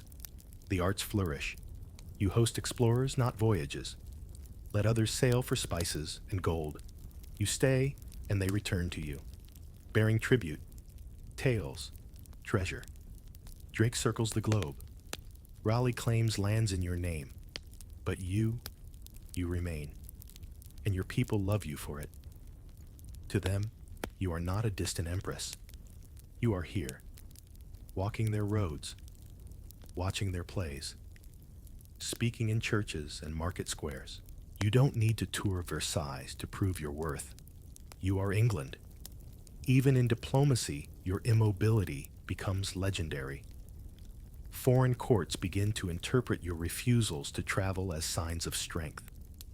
She comes to no one writes one ambassador. Even the sea bows before her stubbornness still submerge you to go. Your advisors suggest a pilgrimage, a symbolic visit to Protestant allies, a gesture of goodwill. You smile, politely decline. Again. And so the myth grows. Some say you fear ships. Others say you await a celestial sign. But the truth is simpler and more powerful. You stay because you choose to. In doing so, you reinforce the idea that England is whole, complete, unmoving, and that its queen is the living embodiment of that wholeness. Even in death, the pattern holds. Your funeral procession does not leave England's heart. It winds through London, flanked by weeping citizens. Your coffin is carved with images of empire, but it never crosses the channel. Your body remains where your reign began. And centuries later, historians still marvel not just at your choice to stay, but at how that choice shaped a nation's sense of itself. Not all thrones require travel. Some rule better by standing still. Before we begin, consider this: you're queen of a nation, poised on reason, but you regularly consult the stars. Mercury is in retrograde, and that's reason enough to delay a royal decision. Why did Elizabeth, my sharp as any statesman, put such faith in astrology? And what happened when her horoscopes conflicted with her counsel? The night sky above Greenwich is unusually clear. Stars scatter like powdered sugar across the velvet dark. Below, in a small study lined with manuscripts and astrolabes, the Queen's astrologer paces with parchment in hand. His robes smell faintly of beeswax and ink. He is nervous. Tonight, he must read the heavens for her. You, Elizabeth, are a woman of Renaissance intellect. You speak 6 languages, read Latin for breakfast, and pen poetry in Greek. Yet despite all this rationality, you are unapologetically superstitious. Not in the frantic way of peasant charms or ill-omened crows, but in the methodical elite tradition of celestial divination. You do not fear black cats, but you do respect eclipses. You do not read palms, but you do schedule political actions around planetary alignments. Enter John Dee, mathematician, alchemist, astrologer, spy, possibly wizard. Dee becomes your trusted advisor, not because he flatters, but because he calculates. He charts your natal chart with obsessive precision, Virgo sun with Libra rising. The stars, he assures you, have made you a ruler. When you consult him, it's not just idle curiosity. You ask when to sign treaties, when to announce edicts, when to travel, when to wait. And when your counsel suggests haste, you sometimes nod solemnly, then quietly delay until the sky is favorable. To them, you claim illness. But really, Venus is combust. Historians still argue whether your belief in astrology was true faith or political theater. Perhaps it's both. In a court ruled by appearances, even superstition is a kind of performance, and it worked. When you delay an execution until the stars are right, your people murmur about your wisdom. When you avoid a planned sea voyage after a troubling dream, a storm wrecks the coast, and your myth grows. You are not just queen, you are attuned, celestial, favored by fate. But it goes deeper. Your birth itself was wrapped in cosmic symbolism. Born during a transitional moon phase, some claimed you embodied both masculine and feminine energies. This made sense to you, and you encouraged the association. It justified your rule, supported your claim, reinforced your image as a monarch beyond simple gendered categorization. And while many monarchs scoff at astrology publicly, while sneaking to oracles in private, you embrace it openly. Your court follows suit. Ladies-in-waiting carry talismans. Nobles consult D's star charts before duels. Even your navy on occasion is launched not by tide, but by horoscope. Skeptics exist, of course. Francis Walsingham, your spy master, famously called astrology an elaborate mask for fear. He distrusted the stars, trusted daggers instead. But you balance them both. You read your stars and your enemies. You consult the planets and the parliament. You are not ruled by prophecy, but you let it nudge the timing. This blend of logic and mysticism becomes your signature. And it isn't just D. You later rely on another astrologer, Simon Foreman, a controversial figure who reads both stars and palms, and who once claimed he saw your death years in advance. You never publicly endorse his prediction, but neither do you banish him, because part of your genius lies in ambiguity. Do you believe, or merely behave as if you believe it's hard to say? And that's the point. You cultivate your image not just through words and gowns, but through aura. Being seen as divinely guided gives you an authority no council vote could match. It roots you in something older than monarchy, older even than Rome, something cosmic. And in times of national crisis, that aura becomes essential. During the long standoff with Spain, you rely on astrology more than once to decide when to act or not, when to write, when to stall. And when you finally give the green light for the English fleet to defend the coast, the stars are, you note, most advantageously aligned. Later, after victory, your subjects will claim it was divine favor. You let them. Even in personal matters, astrology serves. You wear certain gemstones not for fashion, but for their supposed planetary alignment. You keep a moonstone ring said to calm anxiety. You delay letters on days ruled by Mars. You make decisions on days ruled by Mercury, the communicator. Is this science? No. But it is structure, and you thrive on that.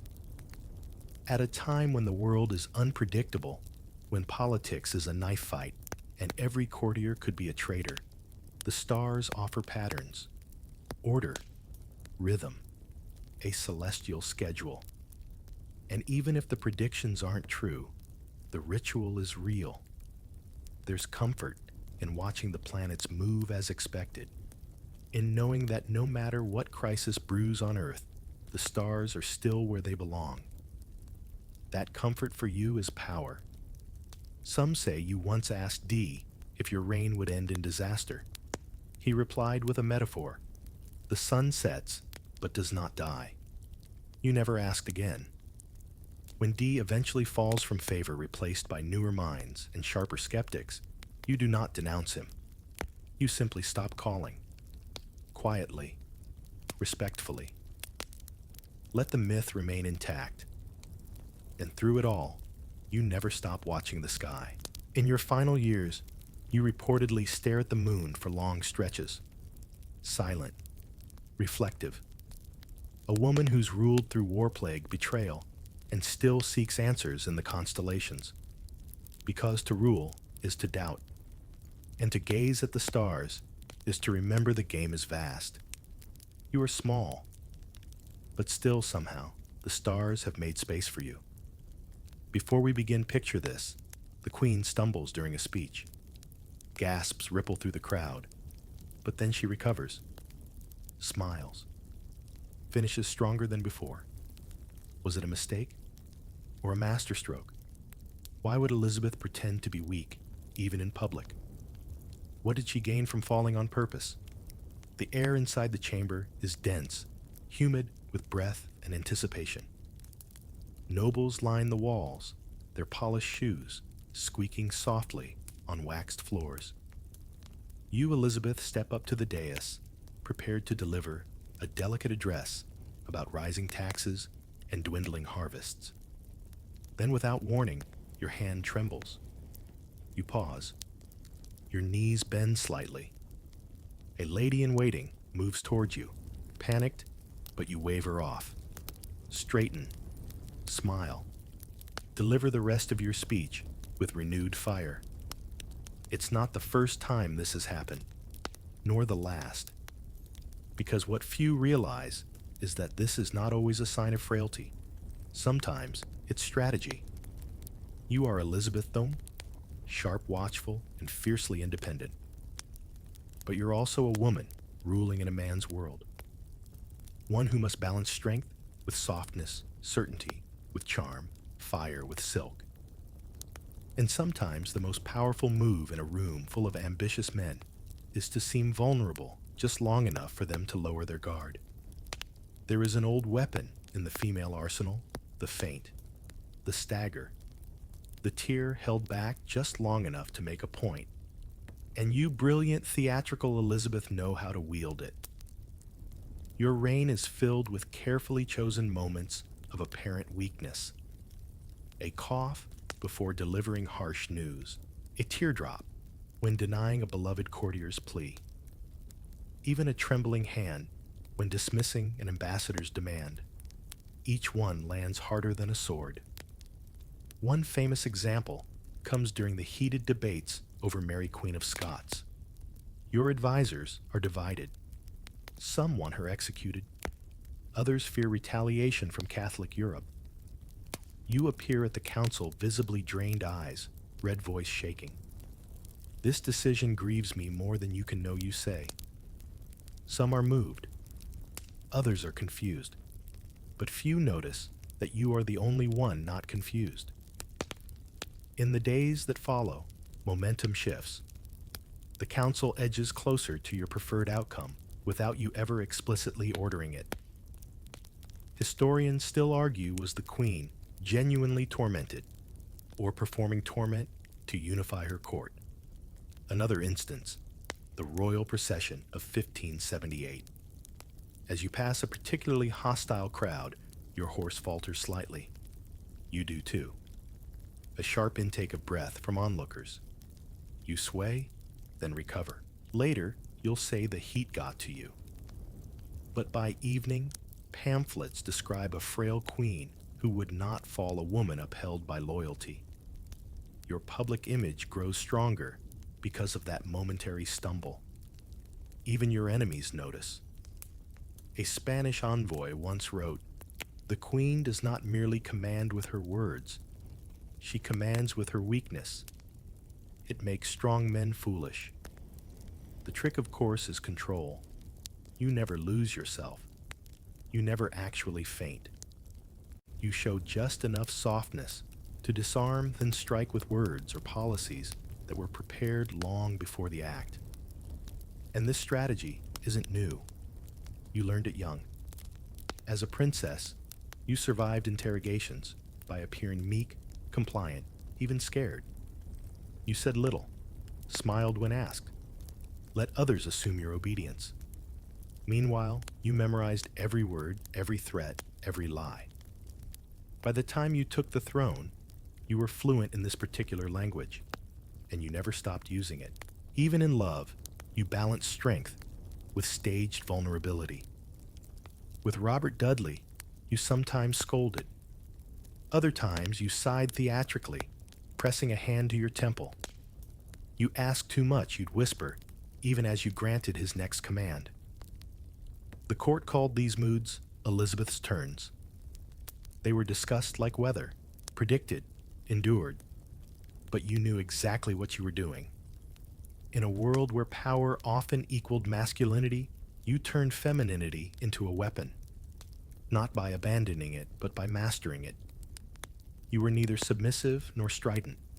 You floated in between, unreadable, unpredictable, and it saved you again and again. There were moments, of course, when real illness struck.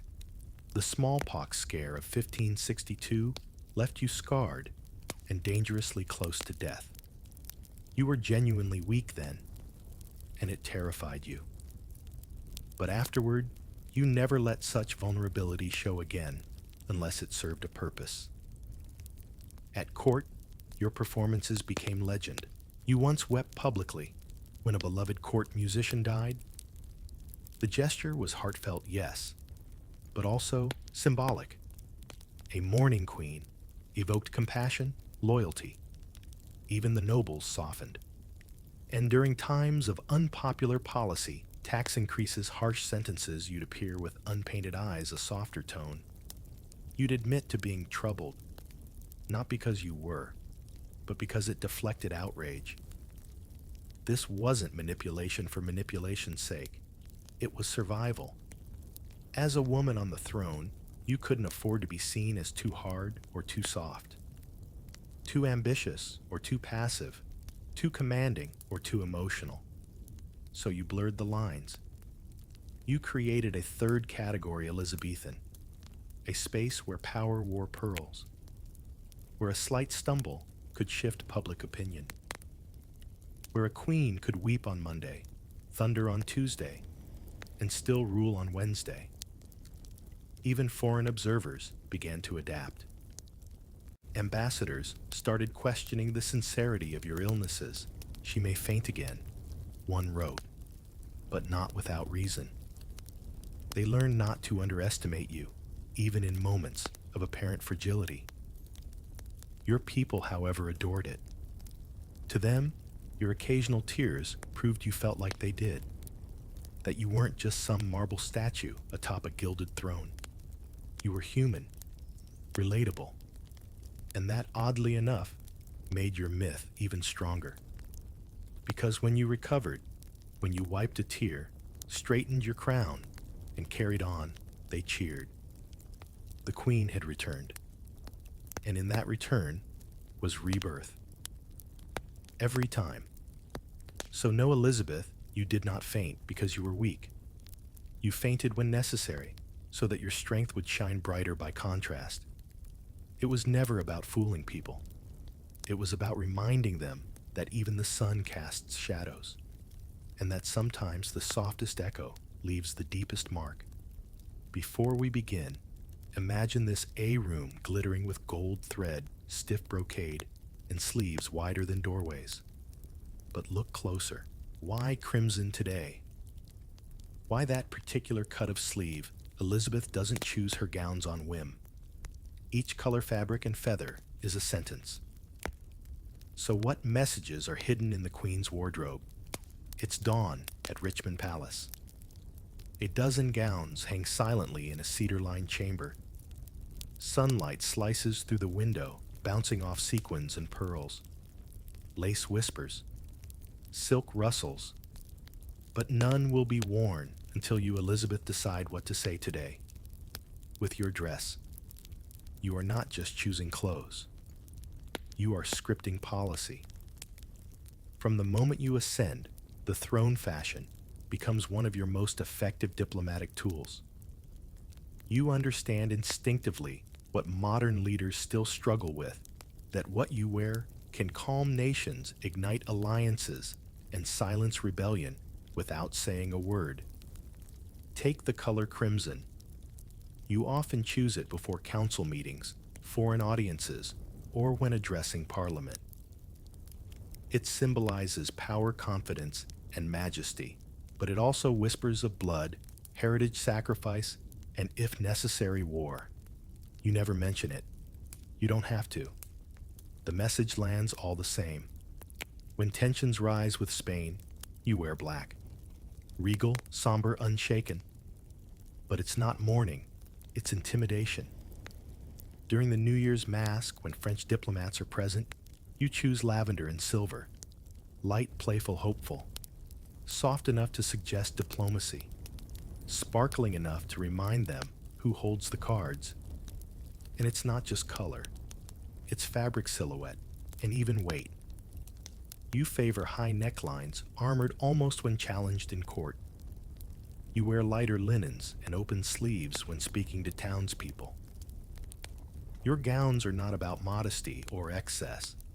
They are tactical armor, each seam stitched with strategy.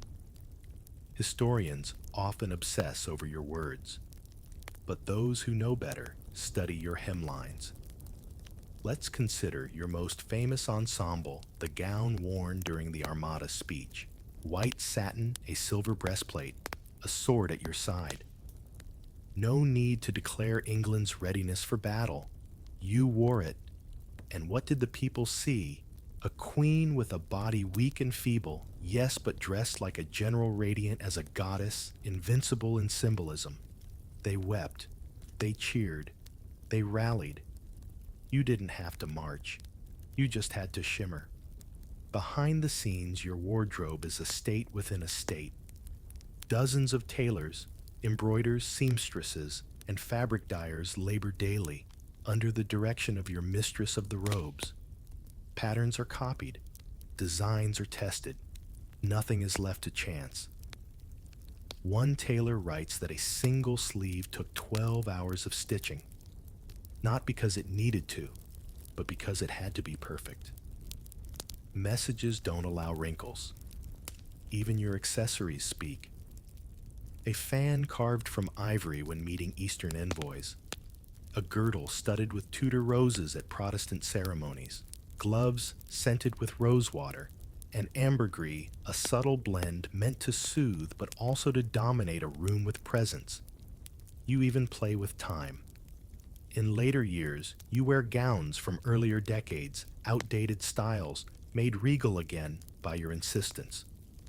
Is it vanity, perhaps? But it's also declaration: I define the fashion. The fashion does not define me. Sometimes you repeat gowns. Rarely, but deliberately. To remind foreign dignitaries that England, while wealthy, is not wasteful. Or to nod to a memory like wearing the same green velvet you once wore during your first progress, reappearing 20 years later to show continuity. Every thread, a breadcrumb. Every button, a decision. And your subjects, they study your wardrobe like scripture. Tailors across England attempt to replicate your styles. Market women name dyes after your favorite shades. Elizabethan gold, Gloriana, blush, Virgin's violet. They can't afford your silks, but they mimic your message. We are refined. We are formidable. We are hers. Even enemies take note. A Spanish ambassador once wrote, "The Queen of England has no need for banners. She wears her intent." And oh, how you use that to your advantage. When welcoming emissaries from the Ottoman court, you choose rich indigos and deep saffron colors, favored in Eastern courts, signaling both respect and superiority. One historian speculates you even added gold Arabic script to a border, though it's never been conclusively proven. You understand the power of novelty. On your 50th birthday, you wear a bodice inlaid with pearls, arranged like constellations. The court gasps. The message, my age, aligns with heaven. Bold, brilliant, on theme. And the symbolism didn't stop at the gown. Even your hair wigs, dyed redder than nature intended, was part of the image. Youthful, fiery, untamed by age, unchanged by time.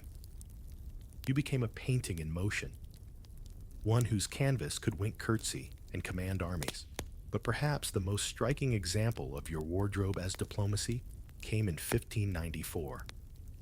Ireland was restless, rebellion stirred, and so instead of sending troops, you sent a portrait. It depicted you in green silk, symbolizing Ireland embroidered with English roses. Your hand rested not on a sword, but on a book of law. A message to your enemies. Unity is possible, under my terms. Within weeks, several Irish lords requested negotiation instead of battle. You didn't say a word. Your dress spoke volumes. Of course, not all responses were positive. Puritans criticized your extravagance. Preachers fumed over feminine vanity, but you knew better. You weren't dressing to please men of God. You were dressing to become one. Not literally, but in image. Eternal, untouchable, ornate. By the end of your reign, your style became synonymous with English power. No longer just clothes, but costume. No longer just costume, but crown. And so, when the world looked to you in moments of doubt, they didn't just listen, they watched. And you made sure that what they saw was not a woman or even a queen, but a message so richly woven that it needed no translation. Before we begin, imagine this. A velvet box is passed quietly from queen to poet, containing not jewels, but verses. Some are lovesick, others sharp as daggers. Why would Elizabeth pour state secrets into sonnets? Were her private poems really private? Or was she hiding policy in plain sight, line by careful line? The ink is still wet. You sit at a gilded desk, the fire flickering low, casting long shadows across your writing hand. On the page, a sonnet, the subject heartbreak, or maybe betrayal, or maybe the Scottish border. It depends on who reads it. You, Elizabeth, are not just a sovereign. You are a poet, and not the kind who writes idle musings in the margins of prayer books. Your poetry is layered, practiced, and strategic. And unlike your proclamations or speeches, your verses allow a kind of disguise. The public sees the virgin queen, radiant, untouchable, divine. But within the lines of your carefully composed poems, there lives someone else, entirely clever, guarded, haunted, sly. One of your most famous verses begins, "I grieve and dare not show my discontent. I love, and yet am forced to seem to hate." To the casual reader, it sounds like romantic sorrow.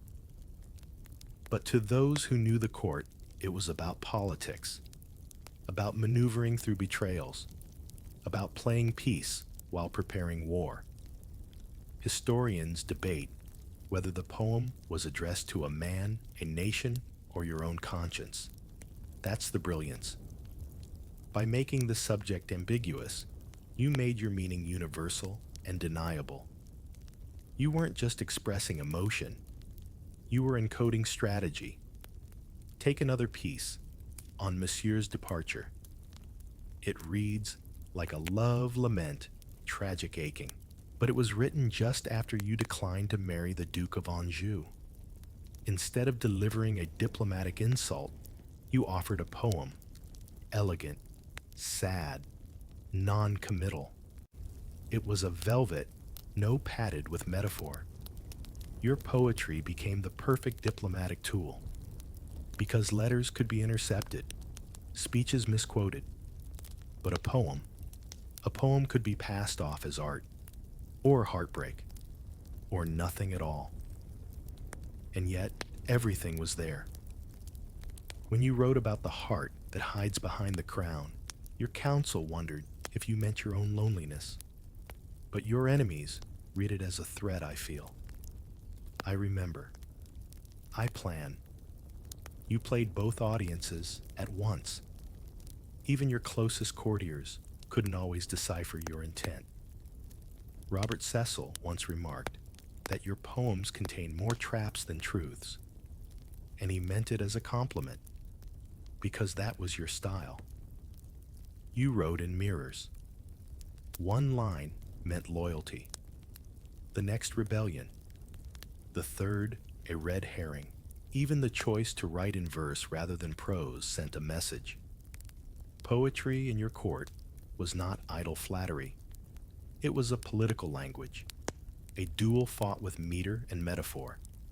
And you were fluent. You read and responded to works by court poets like Philip Sidney and Edmund Spenser. You annotated their verses, praised them in public, and privately reshaped their narratives. If a poem flattered the wrong noble, it disappeared. If it praised your virtue, It circulated like wildfire. Control the verse, control the myth. But beyond the politics, there was power in emotion itself. You knew that showing feeling in speeches was risky, especially for a queen without a consort. Emotions could be labeled hysteria, but in poetry, you could weep, rage, remember, and no one could call it weakness. Because poetry is coded. Poetry is safe. You even used verse in internal court matters.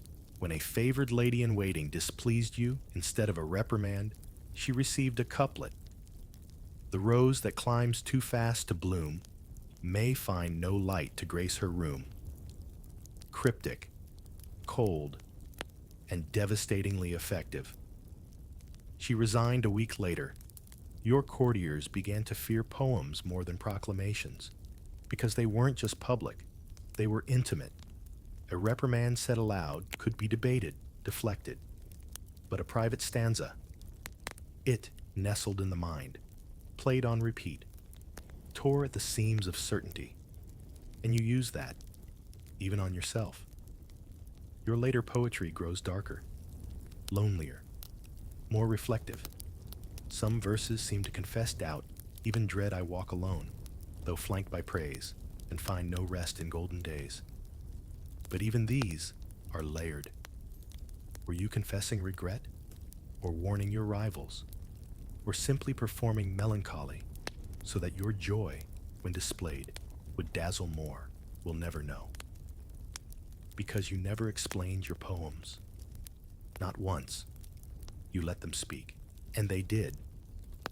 They spoke of nations' lovers, betrayals, ambitions, regrets, and triumphs, all wrapped in careful rhyme. And when others tried to imitate you, they failed. Because your genius wasn't just in writing verse, it was in making others think they understood it. So yes, Elizabeth wrote poems, but she didn't write them for herself. She wrote them for power. And that perhaps was the most poetic truth of all. Before we begin, imagine this. You walk into a room of stern-faced men, everyone older, richer, more powerful on paper. Yet when you speak, they bow. How did Elizabeth command the loyalty of men raised to dismiss women? What tricks, truths, or terrors kept them kneeling at her feet for 40 years? You step into the council chamber. The carpet muffles your steps, but not the weight of your presence. 12 men look up. Their expressions are careful, guarded, seasoned. Each carries a sword not visibly, but in habit, in posture, in centuries of expectation. And you, Elizabeth, carry nothing but a fan. Yet they stand. They always do. How did you manage this? You weren't born to this authority. You seized it, and then kept it in a court where male nobles ruled lands, commanded armies, and rarely tolerated orders from anyone in skirts. But you, Elizabeth, made them not just tolerate, but obey. It started with performance. You dressed the part. Regal, composed, sometimes dazzling, sometimes severe. Always controlled. Your entrances were timed. Your voice modulated. You knew when to whisper and when to thunder. But clothes and theater alone couldn't hold a court. You needed to be smarter than them, and you were. From the start, you memorized everything. Names, debts, grudges, ambitions. You knew which lords preferred hawking over hawking taxes, which duke was secretly Catholic, which baron had a bastard he kept hidden in Kent. You made it your business to know. And when they tried to test you, oh, they did, you countered with precision. When Lord Burghley questioned your decision on trade tariffs, you corrected his numbers from memory. When Leicester warned that a woman couldn't lead a navy, you invited him to review the designs for your newest warship commission months earlier in secret. Historians still debate whether you outwitted them or simply wore them down. But even your critics agreed you made them feel essential. That was your genius. You knew these men craved status access reassurance, so you gave them just enough titles, flattery, a glance across the hall, to keep them orbiting your favor, like planets around a golden sun. Robert Dudley got more than most appointments, gifts, rumors of affection, but he never got the crown. That remained yours. Francis Walsingham, your spy master, once confessed to a colleague, "I serve a queen who never speaks plainly and yet always has her way." Because you rarely ordered, you suggested, you pondered aloud, you smiled during meetings, then acted alone at midnight. And if they tried to corner you, if the council demanded a firm answer, you offered a parable, a poem, or silence. They learned over time that your approval was a currency. A knighthood could mean everything or nothing. A glance of disapproval could cost a title. You kept them off balance. When one man grew too proud, you clipped his wings. When another hesitated, you lifted him briefly. They never knew if they were ascending or being prepared for a fall. That unpredictability was power. And you had one more advantage legacy. You were Anne Boleyn's daughter. Everyone remembered the axe, the scandal, the fall from favor. You knew how quickly love turned to danger. So you kept your heart hidden. No husband to weaken your claim. No heir to split loyalties. Your counselors had only one star to follow, and it was you.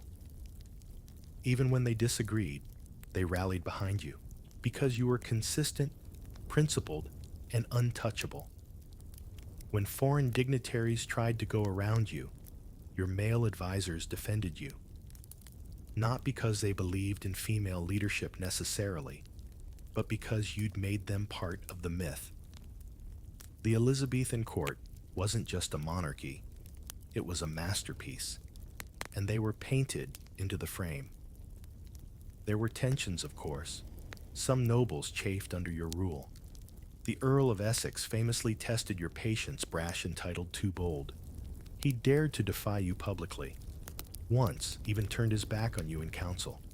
You banished him. He returned in disgrace, then rebelled. You had him executed, not gleefully, not loudly, but necessarily. And afterward, you showed no weakness, no tears. You simply wore black velvet and moved on. The court got the message. You may have been a woman among men, but you never let them forget you were the one with the crown. And yet you weren't cruel. You listened. You deferred strategically. You praised even when you disagreed. You allowed dissent up to a point, because a council that fears too much stops speaking, and you needed their voices even if you never followed their advice. You wrote once, "Though I be but one woman yet, I shall match 100 opinions," and you did, because you never ruled like a man. You ruled like Elizabeth, not by imitating kings, but by making sure no king could imitate you. Before we begin, picture this. A diplomat asks a pointed question. A bishop demands a decision. The room waits, breath held, and Elizabeth. She smiles, says nothing. What kind of ruler leads through silence? When did saying nothing at all become Elizabeth, his loudest, sharpest answer? The candle gutters, and the room stiffens. You sit at the head of the Privy Council, flanked by men in black and crimson, their fingers twitching near inkwells and folded papers. A question has just been asked, a critical one.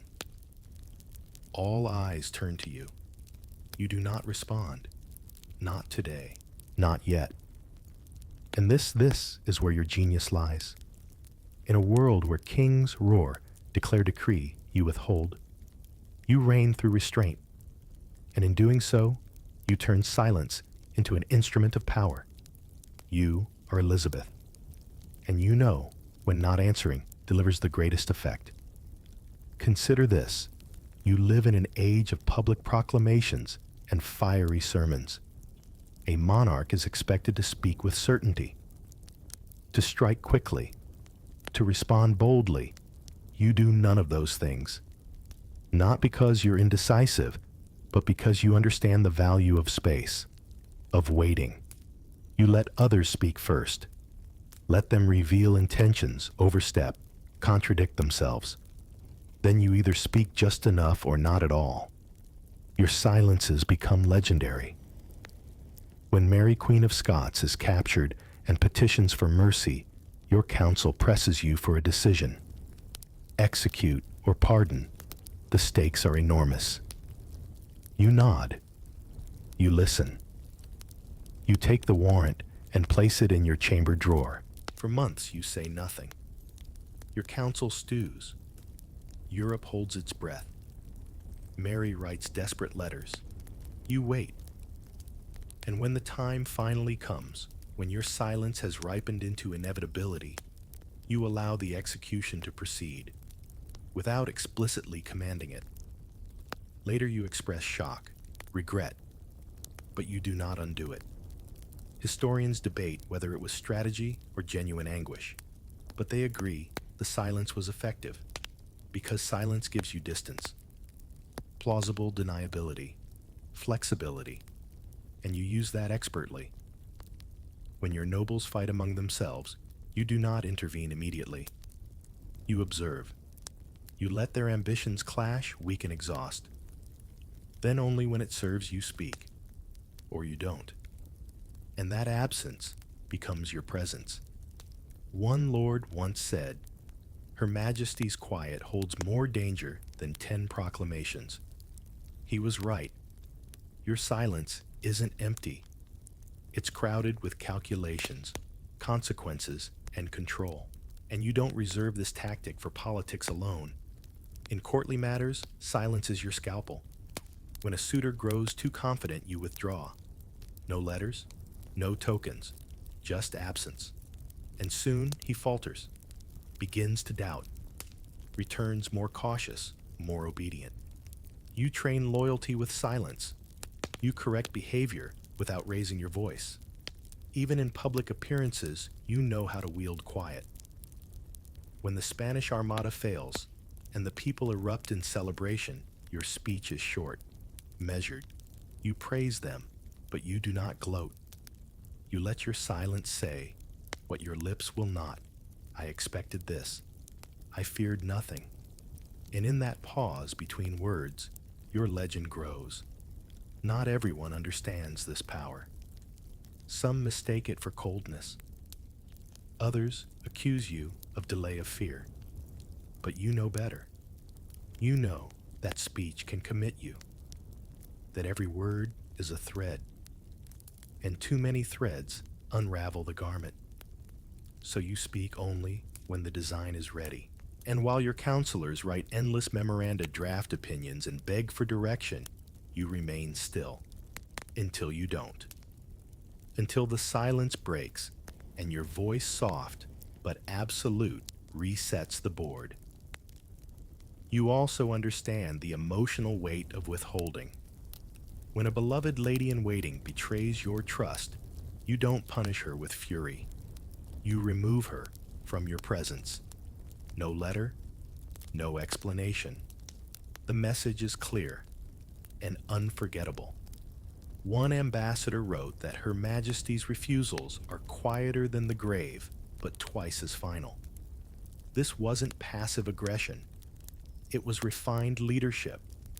Because silence is rarely neutral, it can mean punishment, protection, provocation, and you decide which. When foreign powers sent envoys to question your religious policies, you smiled politely and gave no clear reply. Were you Catholic Protestant, a hybrid? They left with notes and no answers. Meanwhile, your people saw a queen who didn't owe them her certainty, but gave them stability. Your silences gave England room to breathe, to adjust, to guess, to interpret. And as they guessed, they stayed loyal, because guessing keeps people invested. Even your court poets reflected this. They wrote of the queen who sees all says little, of eyes that speak louder than lips. And they weren't wrong. You used your silence like an artist uses shadow to shape light, to guide attention, to sharpen contrast. It made your eventual words more valuable, weighted, echoed. And those rare, powerful speeches, like the one at Tilbury, hit all the harder because your silence had built suspense, expectation, reverence. In an age where women were told to be silent, you made silence your sword, and you wielded it with devastating grace. Before we begin, picture this: stone foundations are laid. Architects draw plans. Funds are allocated. But then, nothing. The palace is never built. Why would Elizabeth I order construction, then cancel it? What did her unbuilt palaces reveal about her vision, her fears, and the kingdom she was trying to preserve? The blueprint is immaculate. Arched windows, towering spires, a garden laced with geometric fountains. It's everything a monarch could want: majesty etched in limestone. Surveyors mark the ground. Builders arrive. A cornerstone is placed. Then Elizabeth changes her mind. The work halts. The site is abandoned. The structure fades into rumor. This wasn't an isolated case. Throughout your reign, you, Elizabeth, commissioned numerous architectural designs: new wings for Nonsuch Palace, a planned fortress at Tilbury, a country retreat near Richmond. Yet many never reached completion. Some weren't even started. Why, at first glance, it looks like indecision, waste. But a deeper look reveals something more intentional, strategic, perhaps even brilliant, because in Tudor England, buildings were more than just shelter or spectacle. They were statements. A new palace declared ambition, legacy, and permanence. But you, Elizabeth, rarely chased permanence. You inherited a fragile kingdom, riven by religious division, economic strain, and lingering memories of civil war. Every stone you considered placing had to answer a question: is this worth it? Often the answer was no. Unlike your father, Henry VIII, who built as if kingdoms were bank accounts, you understood restraint. He raised palaces like children: Whitehall, Hampton Court, St. James's. He built to impress, to dominate. You chose to sustain. And that meant saying no to spectacle. But it didn't mean you lacked vision. You were obsessed with beauty, with symbolism, with architecture as art. You loved hosting court at already grand palaces. You adored curated gardens and intricate tapestries. What you resisted was permanence you couldn't afford. You saw what happened when monarchs overbuilt, how construction drained coffers, bred resentment, sparked rebellion. You remembered how your people whispered during Mary's reign about marble halls and golden crucifixes, while bread disappeared from tables. You weren't going to repeat that. So when courtiers begged for a new palace to rival Versailles, you smiled and pointed to the treasury ledger. The money, you said, would be better spent elsewhere. Still, you let some plans dangle. Let them be drawn, even funded, then quietly shelved. Why? Because sometimes the intention of building was more powerful than the building itself. An unfinished palace near the Thames might hint at strength, at expansion, at optimism. Foreign envoys would report plans, assume progress, and advise their monarchs accordingly. Meanwhile, you invested those same funds in naval upgrades, in coastal defenses, in scholars and spies. And then there's the optics. To the English people, restraint played well. They saw a monarch who didn't live in excess, who repaired what she inherited, who didn't spend their taxes on towers and turrets. You toured existing estates, renovated Windsor, repurposed Greenwich. You made the old feel new, and in doing so, made your reign seem stable.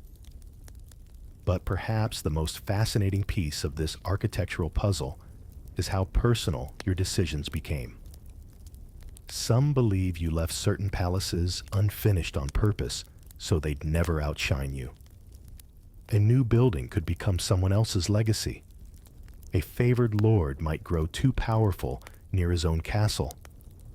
A courtier might claim credit. But when a palace remains on paper, the dream stays yours. Others speculate you feared what new foundations symbolized. A new palace implied succession, continuity, planning for a future without you. And that was something you avoided all your life. You refused to name an heir. You declined to write a clear succession plan. Why build a monument that whispered, "Someday, someone else will sit here"? Instead, you built only what you could rule. Even the banqueting house at Whitehall, a relatively modest structure, took years of planning, trimming, revising. You approved a version that was functional, elegant, and critically not too grand. You were always watching the balance sheet, not just of gold, but of power. And it worked. Your people never stormed your palaces. Your court never crumbled under debt. You outlasted rebellions, foreign threats, and shifting alliances, all while keeping your literal house in order. Today, historians sift through sketches and scrolls, uncovering half-started floor plans and faded designs. They wonder, why didn't she build this? But maybe they're asking the wrong question. The real mystery isn't what you didn't build. It's what you avoided by not building. Debt, division, dynasty disputes.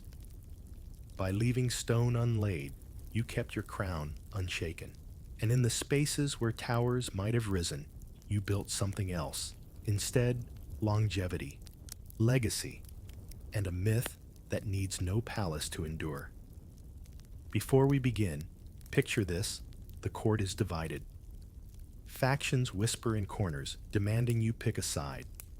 But instead of choosing, you delay, stall, smile. Why would Elizabeth risk seeming indecisive? What did she know about power that others missed?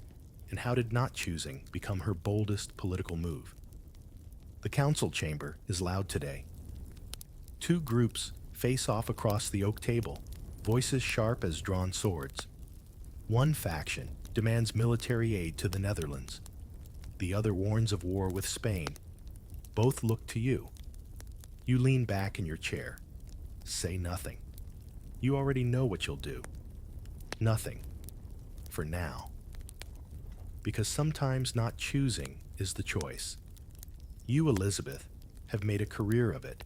From religion to royal marriage, from foreign war to domestic policy, you've sidestepped decisions others called urgent, even unavoidable. But your hesitations weren't cowardice. They were calculation. And more often than not, they worked. Take religion. When you inherited the throne in 1558, the kingdom was a mess of doctrinal fury. Protestants wanted sweeping reforms. Catholics hoped for restoration. Extremists on both sides braced for purges. You gave them a middle way. The Elizabethan religious settlement was as much an act of avoidance as of action. You reinstated Protestantism, but allowed familiar Catholic rituals. You avoided theological specifics, kept Latin in some services, and refused to define communion too clearly. Clergy begged you to clarify. You didn't. And by doing so, you preserved peace. Historians call it the via media, the middle road. But it was more than compromise. It was your refusal to be pinned down. You created space, made people squirm, and in that discomfort, you maintained control. You saw what happened when rulers picked sides too quickly. Mary burned Protestants. Edward alienated Catholics. Both paid for it. You learned in a world On fire hesitation could be a firebreak. You applied the same approach to marriage. Should you marry a Protestant prince, a Catholic king, a loyal English noble? You flirted with all three. Never choosing meant never alienating the others. While they competed for your favor, you remained the center of gravity. When pressed, you gave speeches full of sentiment but no substance, promised nothing, delivered less. And still, they waited. Your advisors called for clarity. You smiled. Clarity you knew was expensive. Even in foreign affairs, you mastered this art. France and Spain watched your every move, hoping for alliance or mistake. You gave neither. When France asked for support, you offered vague assurances. When Spain threatened invasion, you sent polite replies. You allowed negotiations to drag for months, sometimes years. Meanwhile, your navy grew stronger. You delayed because delay was a shield. It gave you time to read your enemies, to adjust, to prepare. And it wasn't just nations. You played this game within your court too. When courtiers formed rival factions, Essex versus Cecil Dudley versus Walsingham, you didn't stamp them out. You let them exist. Let them balance each other. When they tried to pull you in, you nodded, vaguely, changed the subject, or made them think you'd already decided in their favor. Both sides believed they were winning. Until, of course, one pushed too far. Then you chose, swiftly, finally. But only when the cost of indecision outweighed the benefit. That's the heart of your method. You didn't avoid decisions. You timed them. You let pressure build. Let motives surface. Let the obvious course of action reveal itself not through guesswork, but through watching others flail. And when you did act, it felt inevitable. Inevitability, you discovered, is more powerful than authority. Because authority can be questioned. Inevitability cannot. Your silence became anticipation. Your delays became suspense. And everyone around you learned to wait for your words, your frowns, your favor, even your enemies. When Mary, Queen of Scots, sought refuge in England, you delayed judgment for nearly 2 decades. Counselors demanded execution. You said, not yet. Each year the stakes grew. Each moment of pause deepened the weight of the decision. And when it finally came, when Mary died, it felt heavy, final, justified. No one could say you rushed it, but they could never say you ignored it. Your court came to fear the phrase, Her Majesty is considering the matter. It didn't mean inaction. It meant attention. You were watching, listening, gathering, and that more than any decree kept them in line. Modern critics sometimes call your indecision frustrating, but they forget the world you ruled. One wrong step could trigger rebellion, invasion, assassination. So you danced between cliffs and left no footprints. The absence of a decision is still a decision. The absence of clarity is still a message. You didn't build empires through action. You built balance through anticipation. And sometimes that's harder. It doesn't earn glory, but it earns peace. Before we begin, imagine this. The Queen is dying. Courtiers gather. No heir has been named. Then at the very end, Elizabeth lifts a trembling hand. What was her final gift to England? A name, a silence, a myth. Why did her last decision matter more than any made in her prime? The room is quiet. Heavy tapestries dampen the air. The windows are shuttered, the fire low. You, Elizabeth, have not spoken in days. The great Gloriana, once the most formidable voice in Europe, now lies motionless on a velvet cushion. And yet the entire kingdom waits for a word. One word. A name, because for 44 years you ruled without declaring a successor. You let Parliament guess. You let your nobles argue. You entertained rumors of heirs, but you named none. Until now. Now, as the breath grows shallow, the court leans in. What will your final act be? And more importantly, what will it mean? Let's step back. You ruled longer than any English monarch before you. You brought stability, brilliant spectacle. But you also left a looming question unanswered. Who comes next? You refused to decide early, because naming an heir invited conspiracy, division, pretenders, war. As long as no one knew, no one dared. So you left the throne suspended in fog. But as your body weakened, the fog had to lift. James VI of Scotland, your closest blood relative, had long been considered the likely heir. Protestant, politically seasoned, quietly in touch with your advisors. But you never publicly confirmed it. And then on your deathbed, someone asks one last time, "Your Majesty, to whom shall we yield the crown?" You do not speak. But slowly you raise your hand. Make a faint motion upward, toward the north, toward Scotland. James. You never say the name aloud, but you don't need to. That gesture, that final act of will, is enough. Within hours, plans are in motion. Messengers ride north. The news spreads. England has a king. There is no civil war, no rival claim, no bloodshed. It's a peaceful succession, a miracle in a land scarred by dynastic conflict. And that Elizabeth is your final gift. Not a crown, not a speech, but continuity. You built a reign on performance, patience, and control. And in death, you passed the torch with equal grace.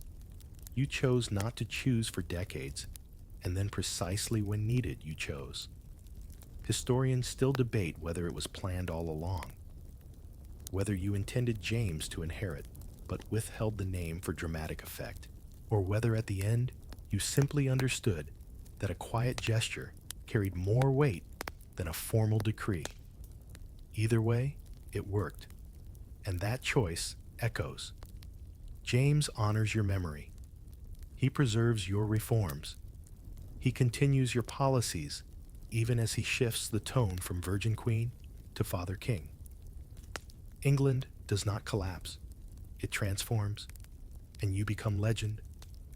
Your funeral is grand, mournful, rich, with symbolism. Your effigy, flawless, serene, leads the procession. London weeps. The people line the streets, tossing flowers, whispering prayers.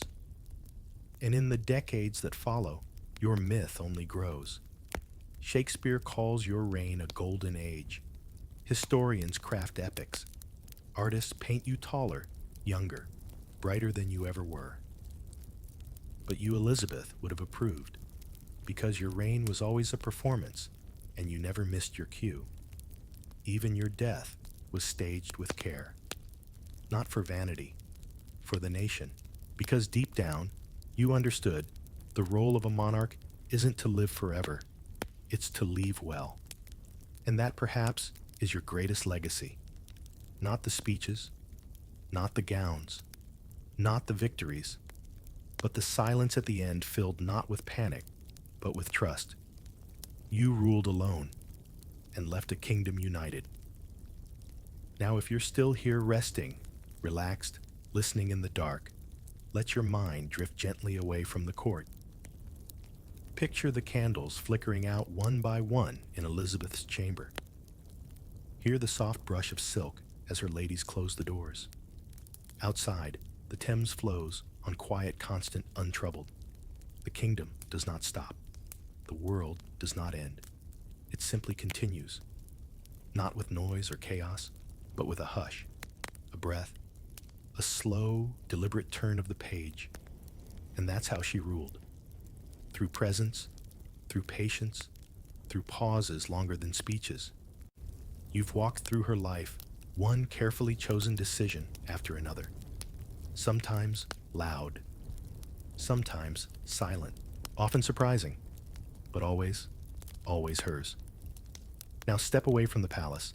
Let the curtains fall. Let the crown fade into shadow.